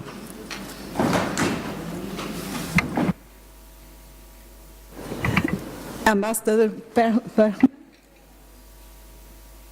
Thank you very much, Madam Chair. I believe I had one question coming from my own country, so thank you very much for that. The idea behind the voluntary reporting, which I was referring to in the Human Dimension Committee, is that the participating states can share and explain what they have done, sort of present examples how they have implemented the joint agreed commitments, whether it's related to freedom of the media, elections, tolerance and non-discrimination, trafficking, rights of persons with disabilities, which I, for instance, mentioned. And since you asked what Finland could report on, I would say either rights of persons with disabilities or gender equality, and not because these are cases where we can show results, but also because there are a lot of challenges. For instance, violence against women in Finland. This is sort of still an issue which we need to deal with. And also pay attention to the rights of persons with disabilities, as we are still not part of the UN Convention on the Rights of Persons with Disabilities. But we have very much welcomed all the participating states to present different examples, and we have received positive responses from almost all of the participating states. So we are very happy, and we look forward to these discussions. Thank you. Thank you very much. I was trying to do my best dealing with the time, but my best, it was not enough. Now we are moving to the special debate about human rights of migrants and refugees. As you know, along of this year, me and my two colleagues, Mrs. Chomic and Mrs. Dobezova, we were working on this topic along of this year, and we produced, with the support of the staff, one report named Migration Crisis in OSCE Area. I have one, I think, very interesting presentation of this report, but we don't have time to do that. I'm going to postpone my presentation for tomorrow because we have a general debate on this issue tomorrow. The report was circulated, and I'm sure every member have read the report. And I'm going to ask for, as we say in my country, one image can have more value than 1 million words. I'm going to ask to present one very provocative video, and after that I'm going to give the floor to our special guest speaker in this topic of debate today, and we start the debate with all the members. Okay? Thank you very much. The refugee crisis has prompted an emergency parliamentary session this afternoon. The violence on the streets has forced many people from their homes. Have been found dead in the back of a truck, trying to make their way across the border. The government is under fire from all sides for the way it's dealing with this crisis.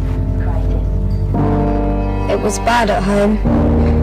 We had to leave. Dad couldn't come. I don't know where he is now.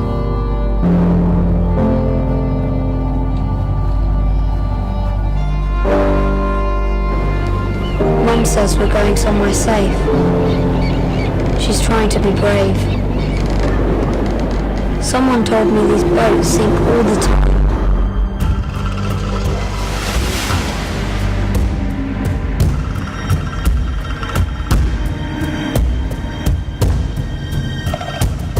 We couldn't stay in London. It was too dangerous. Most of the European refugees are trying to make their way south. They believe that Africa provides a chance for a better life. They put us in prison. I don't know what we've done wrong. I'm scared. We have tough decisions to make. We cannot treat these people like animals. There are too many whites living around here now. It is my taxes that are going to support these people.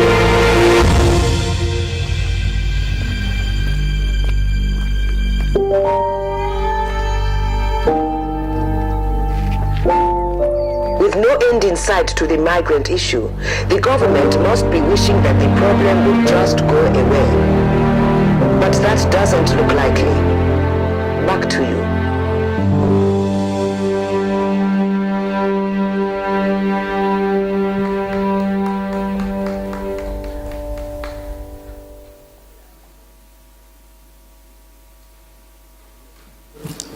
I would like to thanks to Amnesty International for give to us allowance to use this video. And now I'm going to give the floor to Ambassador Madina Jabrusinova from the OSCE representative and coordinator for combating trafficking in human beings. Human trafficking is an important aspect this considered in the larger debate we are having regarding migration. Trafficking has a particular brutal human cost, and I'm pleased that the OSCE has such an expert to tell us about her work in the field. Ambassador Jabrusinova, you have the floor. Thank you, Madam Chairperson, distinguished members of the Parliamentary Assembly, ladies and gentlemen. First of all, I would like to thank Mrs. Isabel Santos for her kind invitation to me to address this session of the committee. The meeting part of this meeting with a focus on situation with migration and refugee crisis in Europe. You've just seen touching video, which is fictitious, but I could have shown you real videos of the people involved and affected by this migration crisis. And so I would like to welcome this special focus of the committee on the migration and refugee crisis affecting the OSCE region, and the readiness to discuss the consequences of this crisis for trafficking in human beings. Given the exponential rise of people on the move in the past few years, it is of the utmost importance to address this issue through a comprehensive and, of course, human rights-based approach. These mixed migration flows are comprised, as we know, of refugees, asylum seekers, migrants who are often very vulnerable and are increasingly at risk of being trafficked and exploited. And the size of these migration flows in the Mediterranean region is increasing every day. According to the Frontex, over 1 million illegal border crossings were detected in 2015.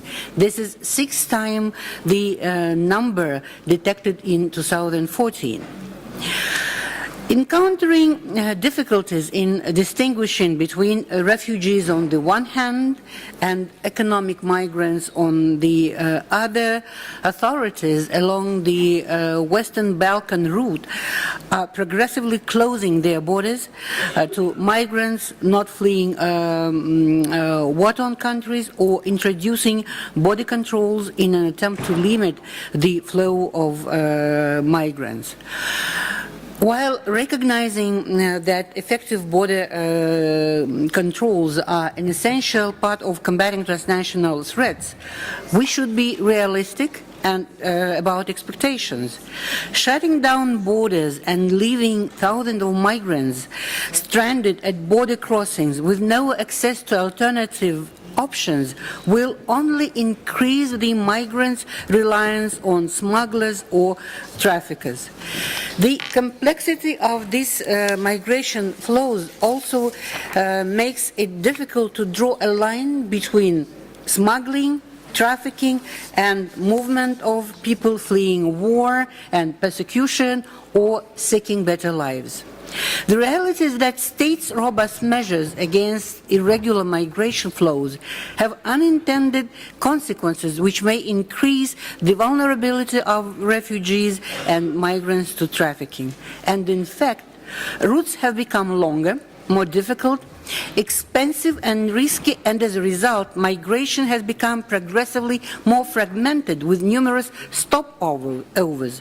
In such scenarios, the shift from a situation of migration to a situation of trafficking can easily occur with migrants, for example, likely to be subjected to sexual or labor exploitation. In recent years, the OSCE has increased its efforts to address the threats stemming from irregular migration in cooperation with its participating states and various international organizations. In 2015, my office thoroughly addressed the relationship between human trafficking and migration at the 15th OSCE Alliance Against Trafficking in Persons Conference, which offered an opportunity to explore possible responses to human trafficking in crisis situations. And a key conclusion of the Alliance conference was the understanding that protecting human rights of vulnerable migrants, including victims of trafficking, and enhancing the security of states are not mutually exclusive. On the contrary, an integrated approach which safeguards both state and human security in the context of migration is crucial. Moreover, preventive actions should be addressed at the onset of humanitarian response. This is why my office has been actively engaged in Ukraine, bringing visibility to the human trafficking threat and increasing the capacity of relevant local stakeholders. Together with the Office of the OSCE Project Coordinator in Ukraine and the Special Monitoring Mission to Ukraine, we conducted several of training exercises for the SMM staff on how to monitor and report on trafficking in human being trends in the context of a crisis situation, as well as on how to ensure that the mission's activities do not contribute to any form of human trafficking. Moreover, I visited the eastern regions of Ukraine and met with local authorities and IDPs to mobilize global efforts against trafficking in human beings. And in addition, I personally contributed to numerous high-level debates in the context of the current migration and refugee crisis. And of course, we continue addressing THB in the context of migration and refugee crisis, including in cooperation with OSCE field operations. For instance, in a month, my office is planning to contribute to a regional initiative on trafficking in human beings and migration, which we encourage the field operations in the Balkans to organize. Furthermore, my office has started an implementation of a very ambitious project on combating human trafficking along migration routes.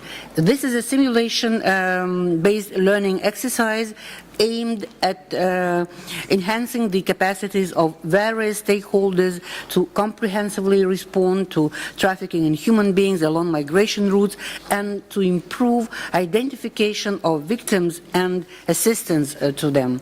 We plan to train over 200 stakeholders from the countries along Balkan migration routes, including law enforcement, officials, prosecutors, financial investigators, and civil society at the Center of Excellence for Stability Police Unit, which is located in Vicenza in Italy. And finally, I will continue to raise awareness through strategic visits to migrant and refugee hotspots, and I plan to visit the recently established EU hotspots and first reception facility in Lampedusa, where I would like to witness firsthand the progress made made by EU authorities in promptly identifying potential victims of human trafficking and responding to their basic needs. And I will gladly join you, as you said, you plan a visit to hotspots in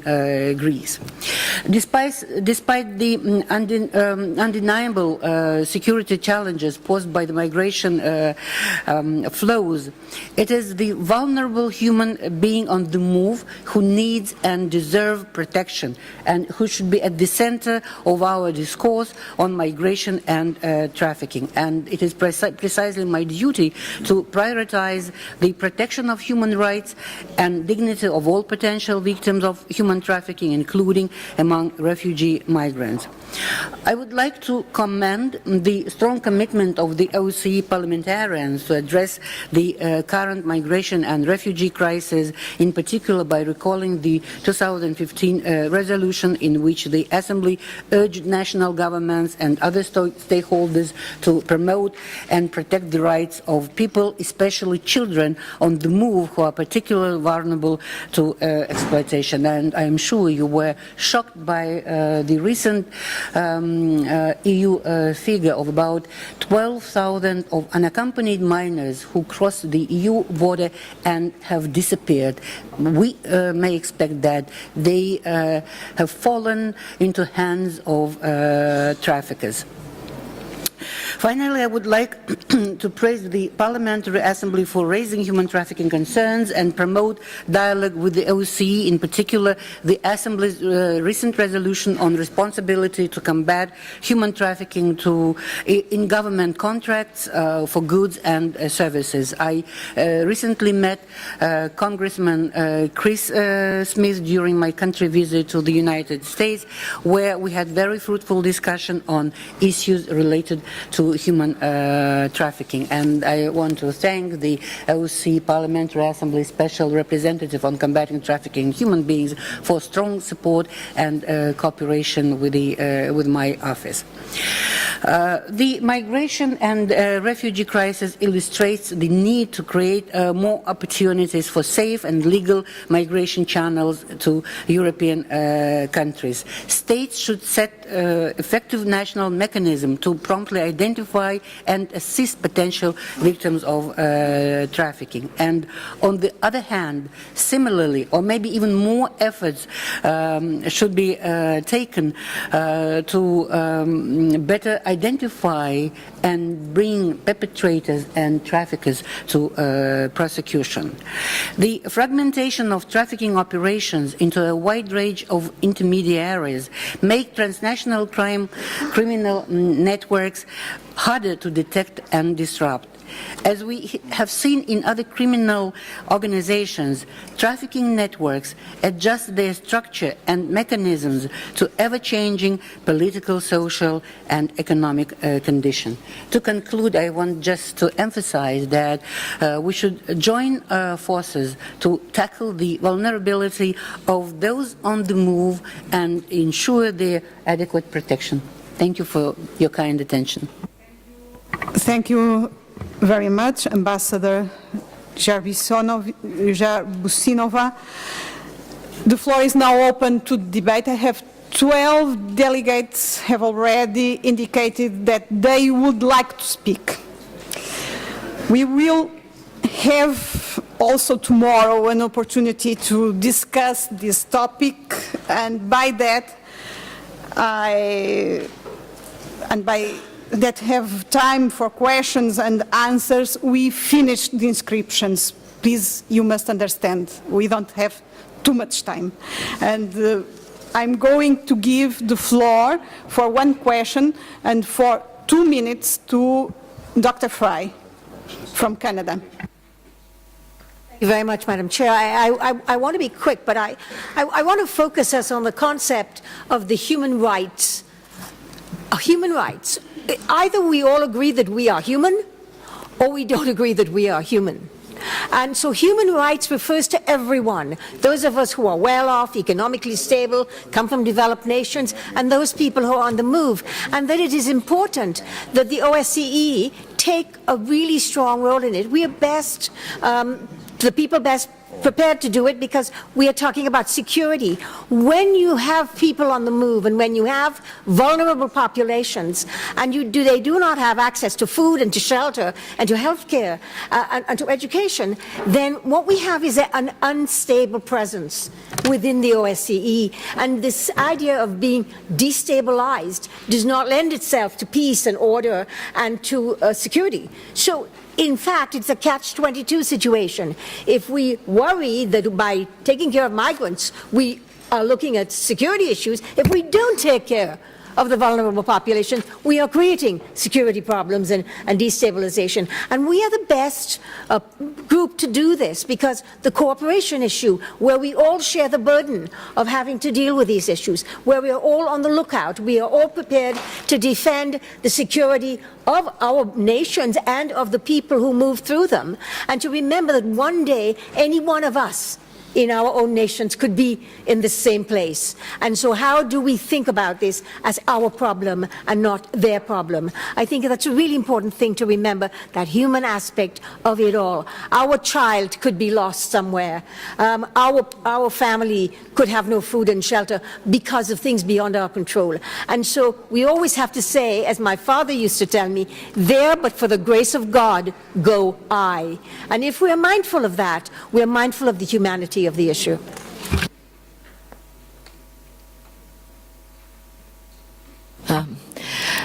Good afternoon, ladies and gentlemen. I would like to continue in our debate, and just now Mr. Nassar, Romania, has the floor. Merci.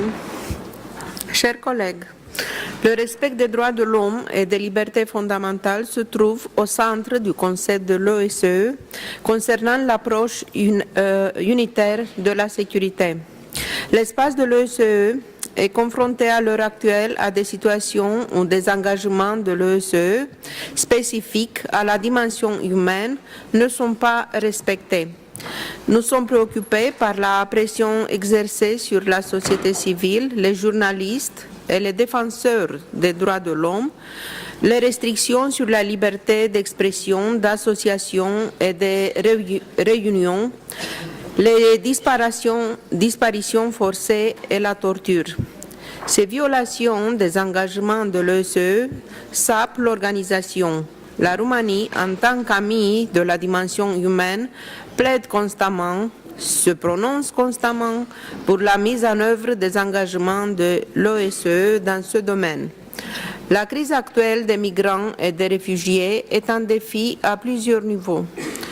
En vue d'éviter les chevauchements de diverses organisations, l'activité des institutions et des structures de l'OSCE doit s'appuyer sur des piliers comme le combat de la discrimination et de l'intolérance, la présentation juste, correcte de tout crime de haine, la promotion des programmes de formation pour le personnel des institutions ayant en charge la mise en place de la loi tout en assurant le respect du droit de l'homme, ainsi que le soutien pour l'adoption de la législation appropriée.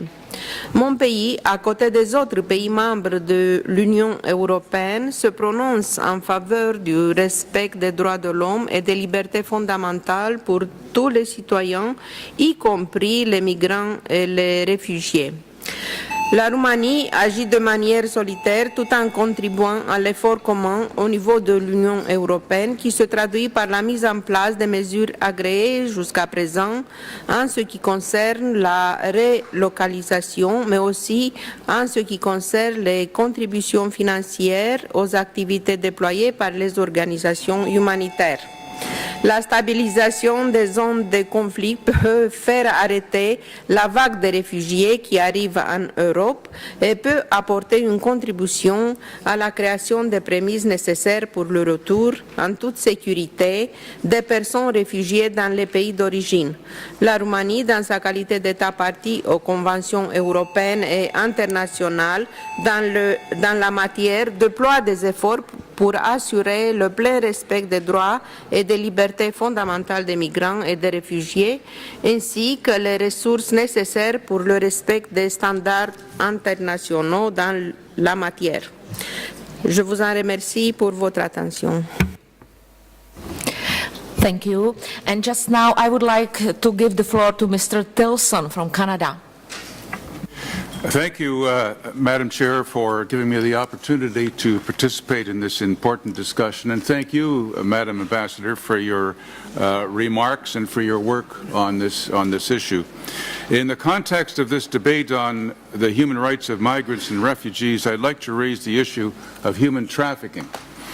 Human trafficking is a serious crime and a terrible violation of human rights that affects essentially all OSCE participating states.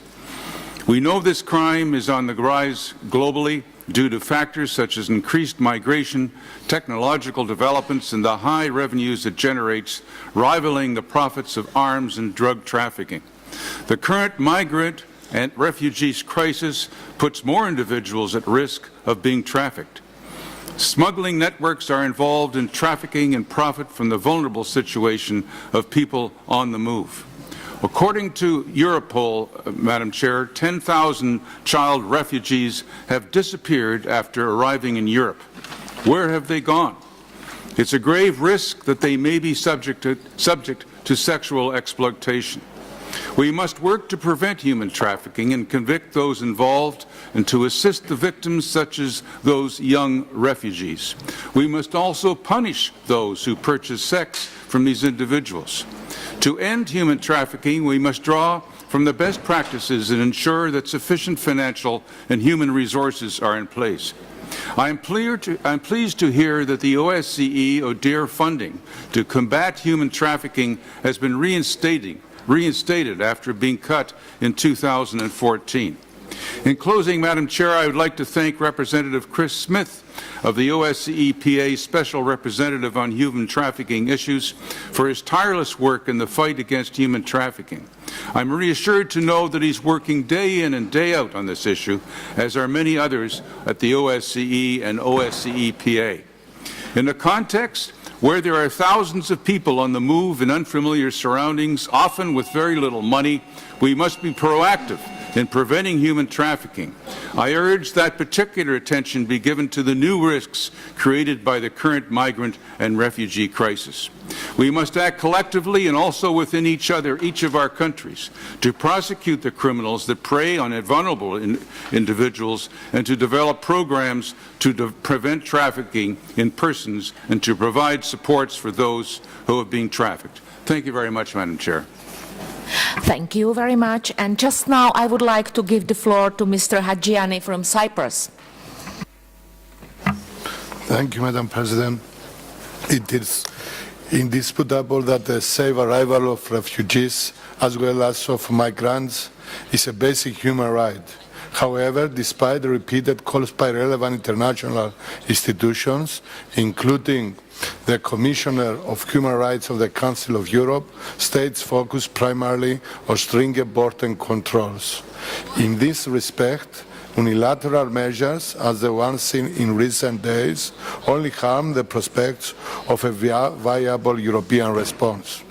At the same time, smuggling networks have a pivotal role in the abuse of human rights of refugees and migrants, and without their dismantling, protection of human lives at sea cannot be safeguarded. The cooperation of authorities of states wherefrom smugglers sail must be proven in practice.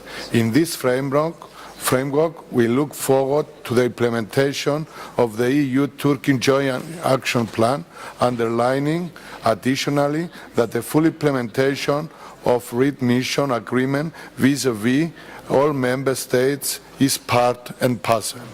Of course, tackling the root cause of the current refugee and migration crisis is the only strategy that can yield durable results, but it is obvious that this is a long-term policy.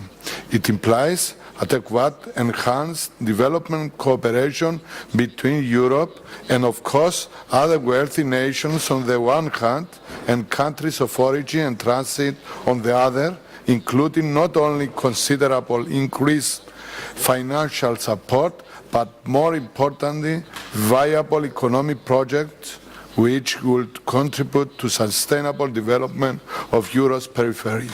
OSCE limited engagement with the Middle East peace process is not facilitating a holistic approach towards security and stability threats in the area which directly influence European security. We call the OSCE to upgrade its role in this respect. On the same vein, and despite the extremely volatile situation in the region, Cyprus has been establishing long-term synergies with these countries such as Jordan, Lebanon, Egypt and Israel in the context of its energy policy and the traditional ties that have the potential to enhance the development stability nexus. Thank you, Madam President. Thank you very much. And just now I would like to give the floor to Mr. Gegamian from Armenia. The floor is yours. Я хочу поблагодарить госпожу Мурадову за саморазоблачительное выступление. Слава Богу, вы слышали, о чем я говорил. Получается, когда ты цитируешь Бруно Ясинского, это оскорбление в адрес президента Алиева. Когда ты цитируешь самого Алиева, причем ссылаешься на первоисточники азербайджанского розлива, это тоже оскорбление Ильхама Алиева. Это новое явление, просто удивляешься другому, почему азербайджанская делегация ставит своей целью разоблачать и дискредитировать Ильхама Алиева. Ведь наш президент все-таки серьезно подходит к нему и с ним ведет переговоры. Третий момент. Сегодня здесь азербайджанская делегация получает американцев, французов, русских, то есть сопредседателей Минской группы. И говорит, что армянская делегация их берет под защиту. Это уже клиника, потому что Армения не может защищать Соединенные Штаты Америки, не может защищать Францию, так как она представляет в Минской группе Евросоюз, и не может защищать Россию. То есть все это говорит об одном. Азербайджанская делегация настроена деструктивно. И все делается для того, чтобы исказить. Даже сегодня сказанные мои слова преподносятся в совершенно ложном свете. Я думаю, очень хорошо почаще иметь такие выступления со стороны азербайджанской делегации, тогда нам, армянам, ничего не останется делать, как разве что аплодировать им. Что касается нашего президента, это великий государственный деятель, который, да, в 92-94 году выносил на своих руках окровавленных детей, стариков и женщин из столицы Нагорно-Карабахской республики, города Степанакерта, который был под обстрелом азербайджанской артиллерии, танков. Мы гордимся им. Еще раз спасибо вам, госпожа Мурадова. Вы очень облегчаете работу армянской делегации. Но любите своего президента, так изощренно не разоблачайте и не дискредитируйте его. Спасибо. Thank you very much. And just now I would like to give the floor to Mr. Azopardi from Malta. The floor is yours. Thank you, Madam Chair. A significant challenge currently faced by our societies results from the unprecedented number of people coming to Europe in search of refuge. Here also the rule of law has a crucial role to play. It requires that all those entitled to asylum and protection are received in humane conditions and have their case dealt with efficiently and quickly. Europe's external action and migration policy must be based on the same principle as its internal organization, that is based on democracy, the rule of law, the universality and individuality of human rights and fundamental freedoms, respect for human dignity and the principles of equality and solidarity. Every state is morally bound to adhere to this principle and refrain from using political rhetoric to justify its actions. There is often a great difference between words and actions, and within the difference, politicians tend to lose the moral high ground as well as the courage to take decisions in line with basic principles. One can acknowledge that economic fragility, social pressure, and emergency situations may make political responsibility to respect human rights more burdensome. But it has to be stressed that moral insecurity and lack of political responsibility are often the true reason behind violations. Economic fragility, social pressure, geographic emergencies often have impact on fundamental rights, but the main reasons are often moral insecurity and lack of political responsibility. Good governance is the basis for effective protection and enforcement for fundamental rights. Thank you, Madam Chair. Thank you very much. Now Mrs. Alimova from Russia. Уважаемые коллеги, действительно, вопрос миграции в странах ОБСЕ сейчас выходит на первый план. Люди бегут в поисках работы, в поисках перспектив, хотят есть, пить, одеваться, учиться, лечиться и так далее. Но это не только в поисках счастья они бегут, а иногда бегут от конфликтов, которые созданы в государстве, в том числе и военные конфликты. И наплыв беженцев в страны Европы создает напряженную ситуацию в этих странах, в том числе и создает напряжение между коренным населением и мигрантов. Давайте не закрывать с вами глаза и говорить, если о правах мигрантов, мы не должны забывать о тех людях, которые живут в этих странах, и у них тоже есть права. Мы можем говорить о том, что, может быть, дать трудовые визы для мигрантов. Мы можем говорить о том, чтобы ограничить въезд в страну для нарушителей миграционного законодательства и трудового законодательства. Можно говорить о том, чтобы установить визовый режим со странами, где идет массовая вербовка террористов, так называемый ИГИЛ. Это действительно так, и мы должны обязательно, страны ОБСЕ, вынуждены будем обязательно по соображениям безопасности поставить заслон на пути проникновения потенциальных террористов в страны и остановить контрабанду наркотиков и многие другие негативные явления, представляющие угрозу любому государству. В странах-членов ОБСЕ, как бы это ни болезненно сейчас звучало, необходимо обратить внимание на ситуацию, которая складывается в так называемых иммигрантских гетто в крупных мегаполисах. Проживающие там действуют иногда по собственным правилам, игнорируя законы страны, в которой они проживают. Попытки оправдать преступные действия толерантностью поведения подобных групп может привести страну к разрушению и нравственных устоев, и игнорированию международного права, и в итоге гибель государства.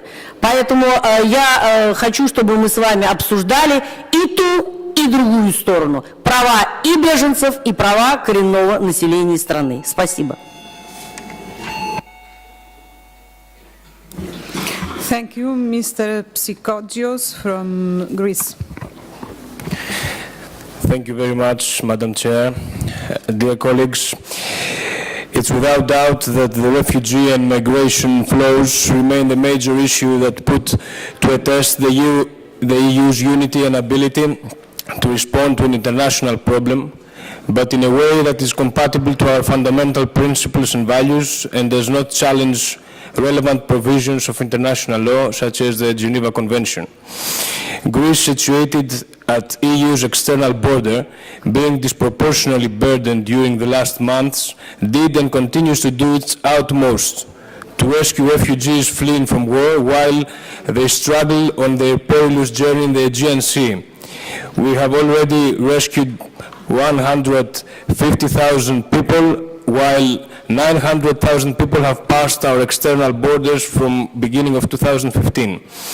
We have put tremendous efforts and monetary resources, around 1.8 billion from our constrained budget, and receive them in a human way on our frontline islands with the aid and mobilization also of the local population and NGOs. The refugee crisis surpasses the capacities of individual countries and has to be dealt with collectively and coordinated way. Taking unilateral measures and closing borders has a direct impact on Greece, resulting in the concentration of significant numbers of migrants on Greek territory, while neither the relocation program nor the returns program or the readmission agreement with Turkey work adequately or efficiently. We note again that there has been an unanimous agreement on the need to act in a concerted and collective manner while avoiding unilateral and uncoordinated measures from certain member states.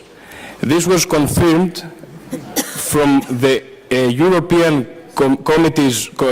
Commission spokesman yesterday, as well as in the Council's recent conclusions before some days. However, and I'm close to the end, however, without addressing the root causes of the problem, which is the war in Syria, Iraq, or Afghanistan, or the right of everyone to apply for asylum, which is the basis of Geneva Convention, take into account that the Dublin regulation has to be amended, we cannot solve the problem or implement the treaties. To conclude with, dear colleagues, Greece has provided both the EU and the international institutions with basic values and principles. Thus, this has to be respected, and all of them has to be on their name, history, and role. A very brief example is that a small island, Tilos, has asked the islanders to host over 100 refugees and their families. This number is bigger than many of our member states has received until now in the relocation scheme. Thanks very much. Thank you. And now Mr. Azanov from Azerbaijan. Я буду выступать. Уважаемый председатель, это выступление еще раз доказывает правоту моих мыслей об этом человеке. Чем отвечать ему, я лучше выступлю о судьбах людей в тяжких жизней, которые виноваты именно правительство Армении. Моя страна из первых в регионе ОБСЕ столкнулась с проблемой большого потока беженцев и внутренних переселенцев с оккупированных Арменией территорий Азербайджана. В результате армяно-азербайджанского Нагорно-Карабахского конфликта более 1 миллиона граждан остались без крова. Однако нам удалось справиться с этой гуманитарной катастрофой. Сегодня не осталось палаточных лагерей, 100% уровень грамотности. Совместно с рядом международных организаций разработана программа «Большое возвращение». Надеемся, что после мирного урегулирования конфликта и возвращения беженцев в свои дома эта программа внесет должный вклад в процесс репатриации. Мы готовы делиться опытом по управлению гуманитарными кризисами. Сегодня волна беженцев поглотила почти всю Европу. Мы все больше наблюдаем, что чувство сострадания и желание помочь лишенным всего людям сменяется ненавистью и агрессией в адрес беженцев из стран Северной Африки и Ближнего Востока. Потоки мигрантов растут, и иногда ситуация становится неконтролируемой. С одной стороны, есть европейские ценности, которые Европа провозглашает и которым старается следовать. Есть определенные обязательства перед беженцами, в том числе связанные с предоставлением убежища. С другой стороны, вполне очевидно, что это несет с собой как экономическую нагрузку на европейские общества, так и вероятность проникновения боевиков исламского государства под видом беженцев. К сожалению, поток в Европу беженцев и мигрантов стремительно растет, и у нас есть только один способ эффективно с ними справиться. Это действовать вместе сообща путем урегулирования существующих ныне конфликтов и предотвращения появления новых горячих точек на карте мира и добиться виноватых во всех этих преступлениях людей и стран тоже. Спасибо за внимание. Thank you, Mrs. Deskovska from Estonia. Thank you. First, I would like to express my satisfaction about the topic that is today in front of us, human rights of migrants and refugees.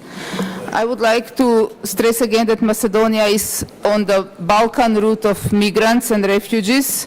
They are coming from Greece, a country that is the external border of EU.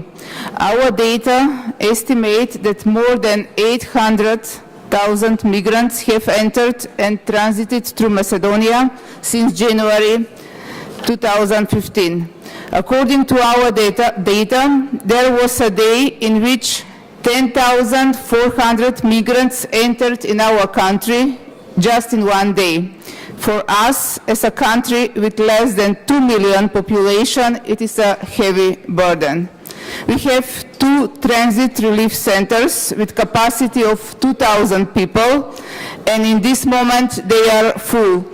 Our information says that another flow of migrants are coming, so I think that this report that was supposed to be today in front of us about migration crisis in the OSCE area, I support the recommendations and conclusions, but I have a question why there was only a visit on the border, north border of Macedonia between Macedonia and Serbia. I think that it would be even more useful if the delegation had a chance to visit border between Macedonia and Greece, because the real pressure on Macedonian borders coming from south, and with the capacities of our country, it is a real burden for us.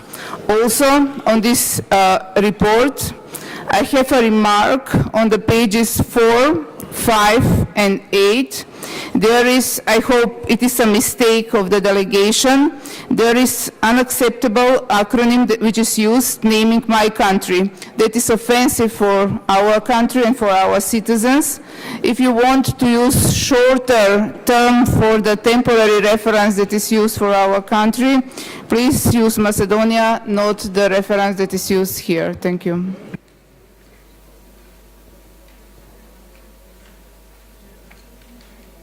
I'm sorry for that reference, but it's the official reference in OSCE, as you know. I can't do anything about that. No, excuse me, it is not official. There is a mistake, you can see it. It is not the official reference that should be used, but it is acronym that is not agreed between OSCE. You will see it is a mistake, I hope. I'm going to see with care that what you are saying, and I take good note about what you are saying. And now we are moving to the answers by Ambassador Jarvusinova, if you wish to answer. Well, first of all, I would like to thank distinguished parliamentarians, delegations who addressed in their remarks issues of human trafficking along migration routes. I just want to emphasize that we in the OSCE recognize trafficking in human beings as really a global crime, as it was emphasized by our Canadian distinguished deputy. And it's a threat to security of our participating states. So we address this issue cross-dimensionally, but we always emphasize that in the center it's a human rights-based approach. And we understand the necessity to reconcile approaches so that which safeguard both state and human security along migration routes. And we, during our numerous events and discussions we had last year, joint meetings of 3 OSCE committees of the Permanent Council. There was a Mediterranean conference with a special focus on migration, where trafficking in human beings was part of the discussion during one of the sessions. So we emphasize that states should strike a balance between the legitimate interest in strengthening border controls and the obligation to uphold the human rights of individuals on move. So I agree that human rights for all and everyone should be in the center of our approach. Speaking about new risk, yes, we realize that not only trafficking for sexual exploitation or trafficking for labor exploitation is in increase nowadays. Some new forms of trafficking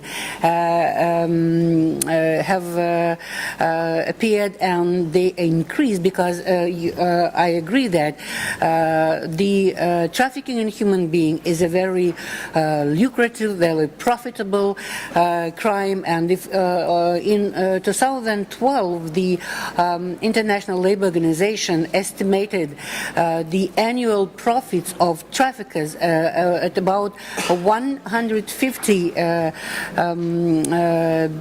billions US dollars annually. We expect that with this crisis, with the increase of victims of trafficking, their revenues, their profits are even higher. So they are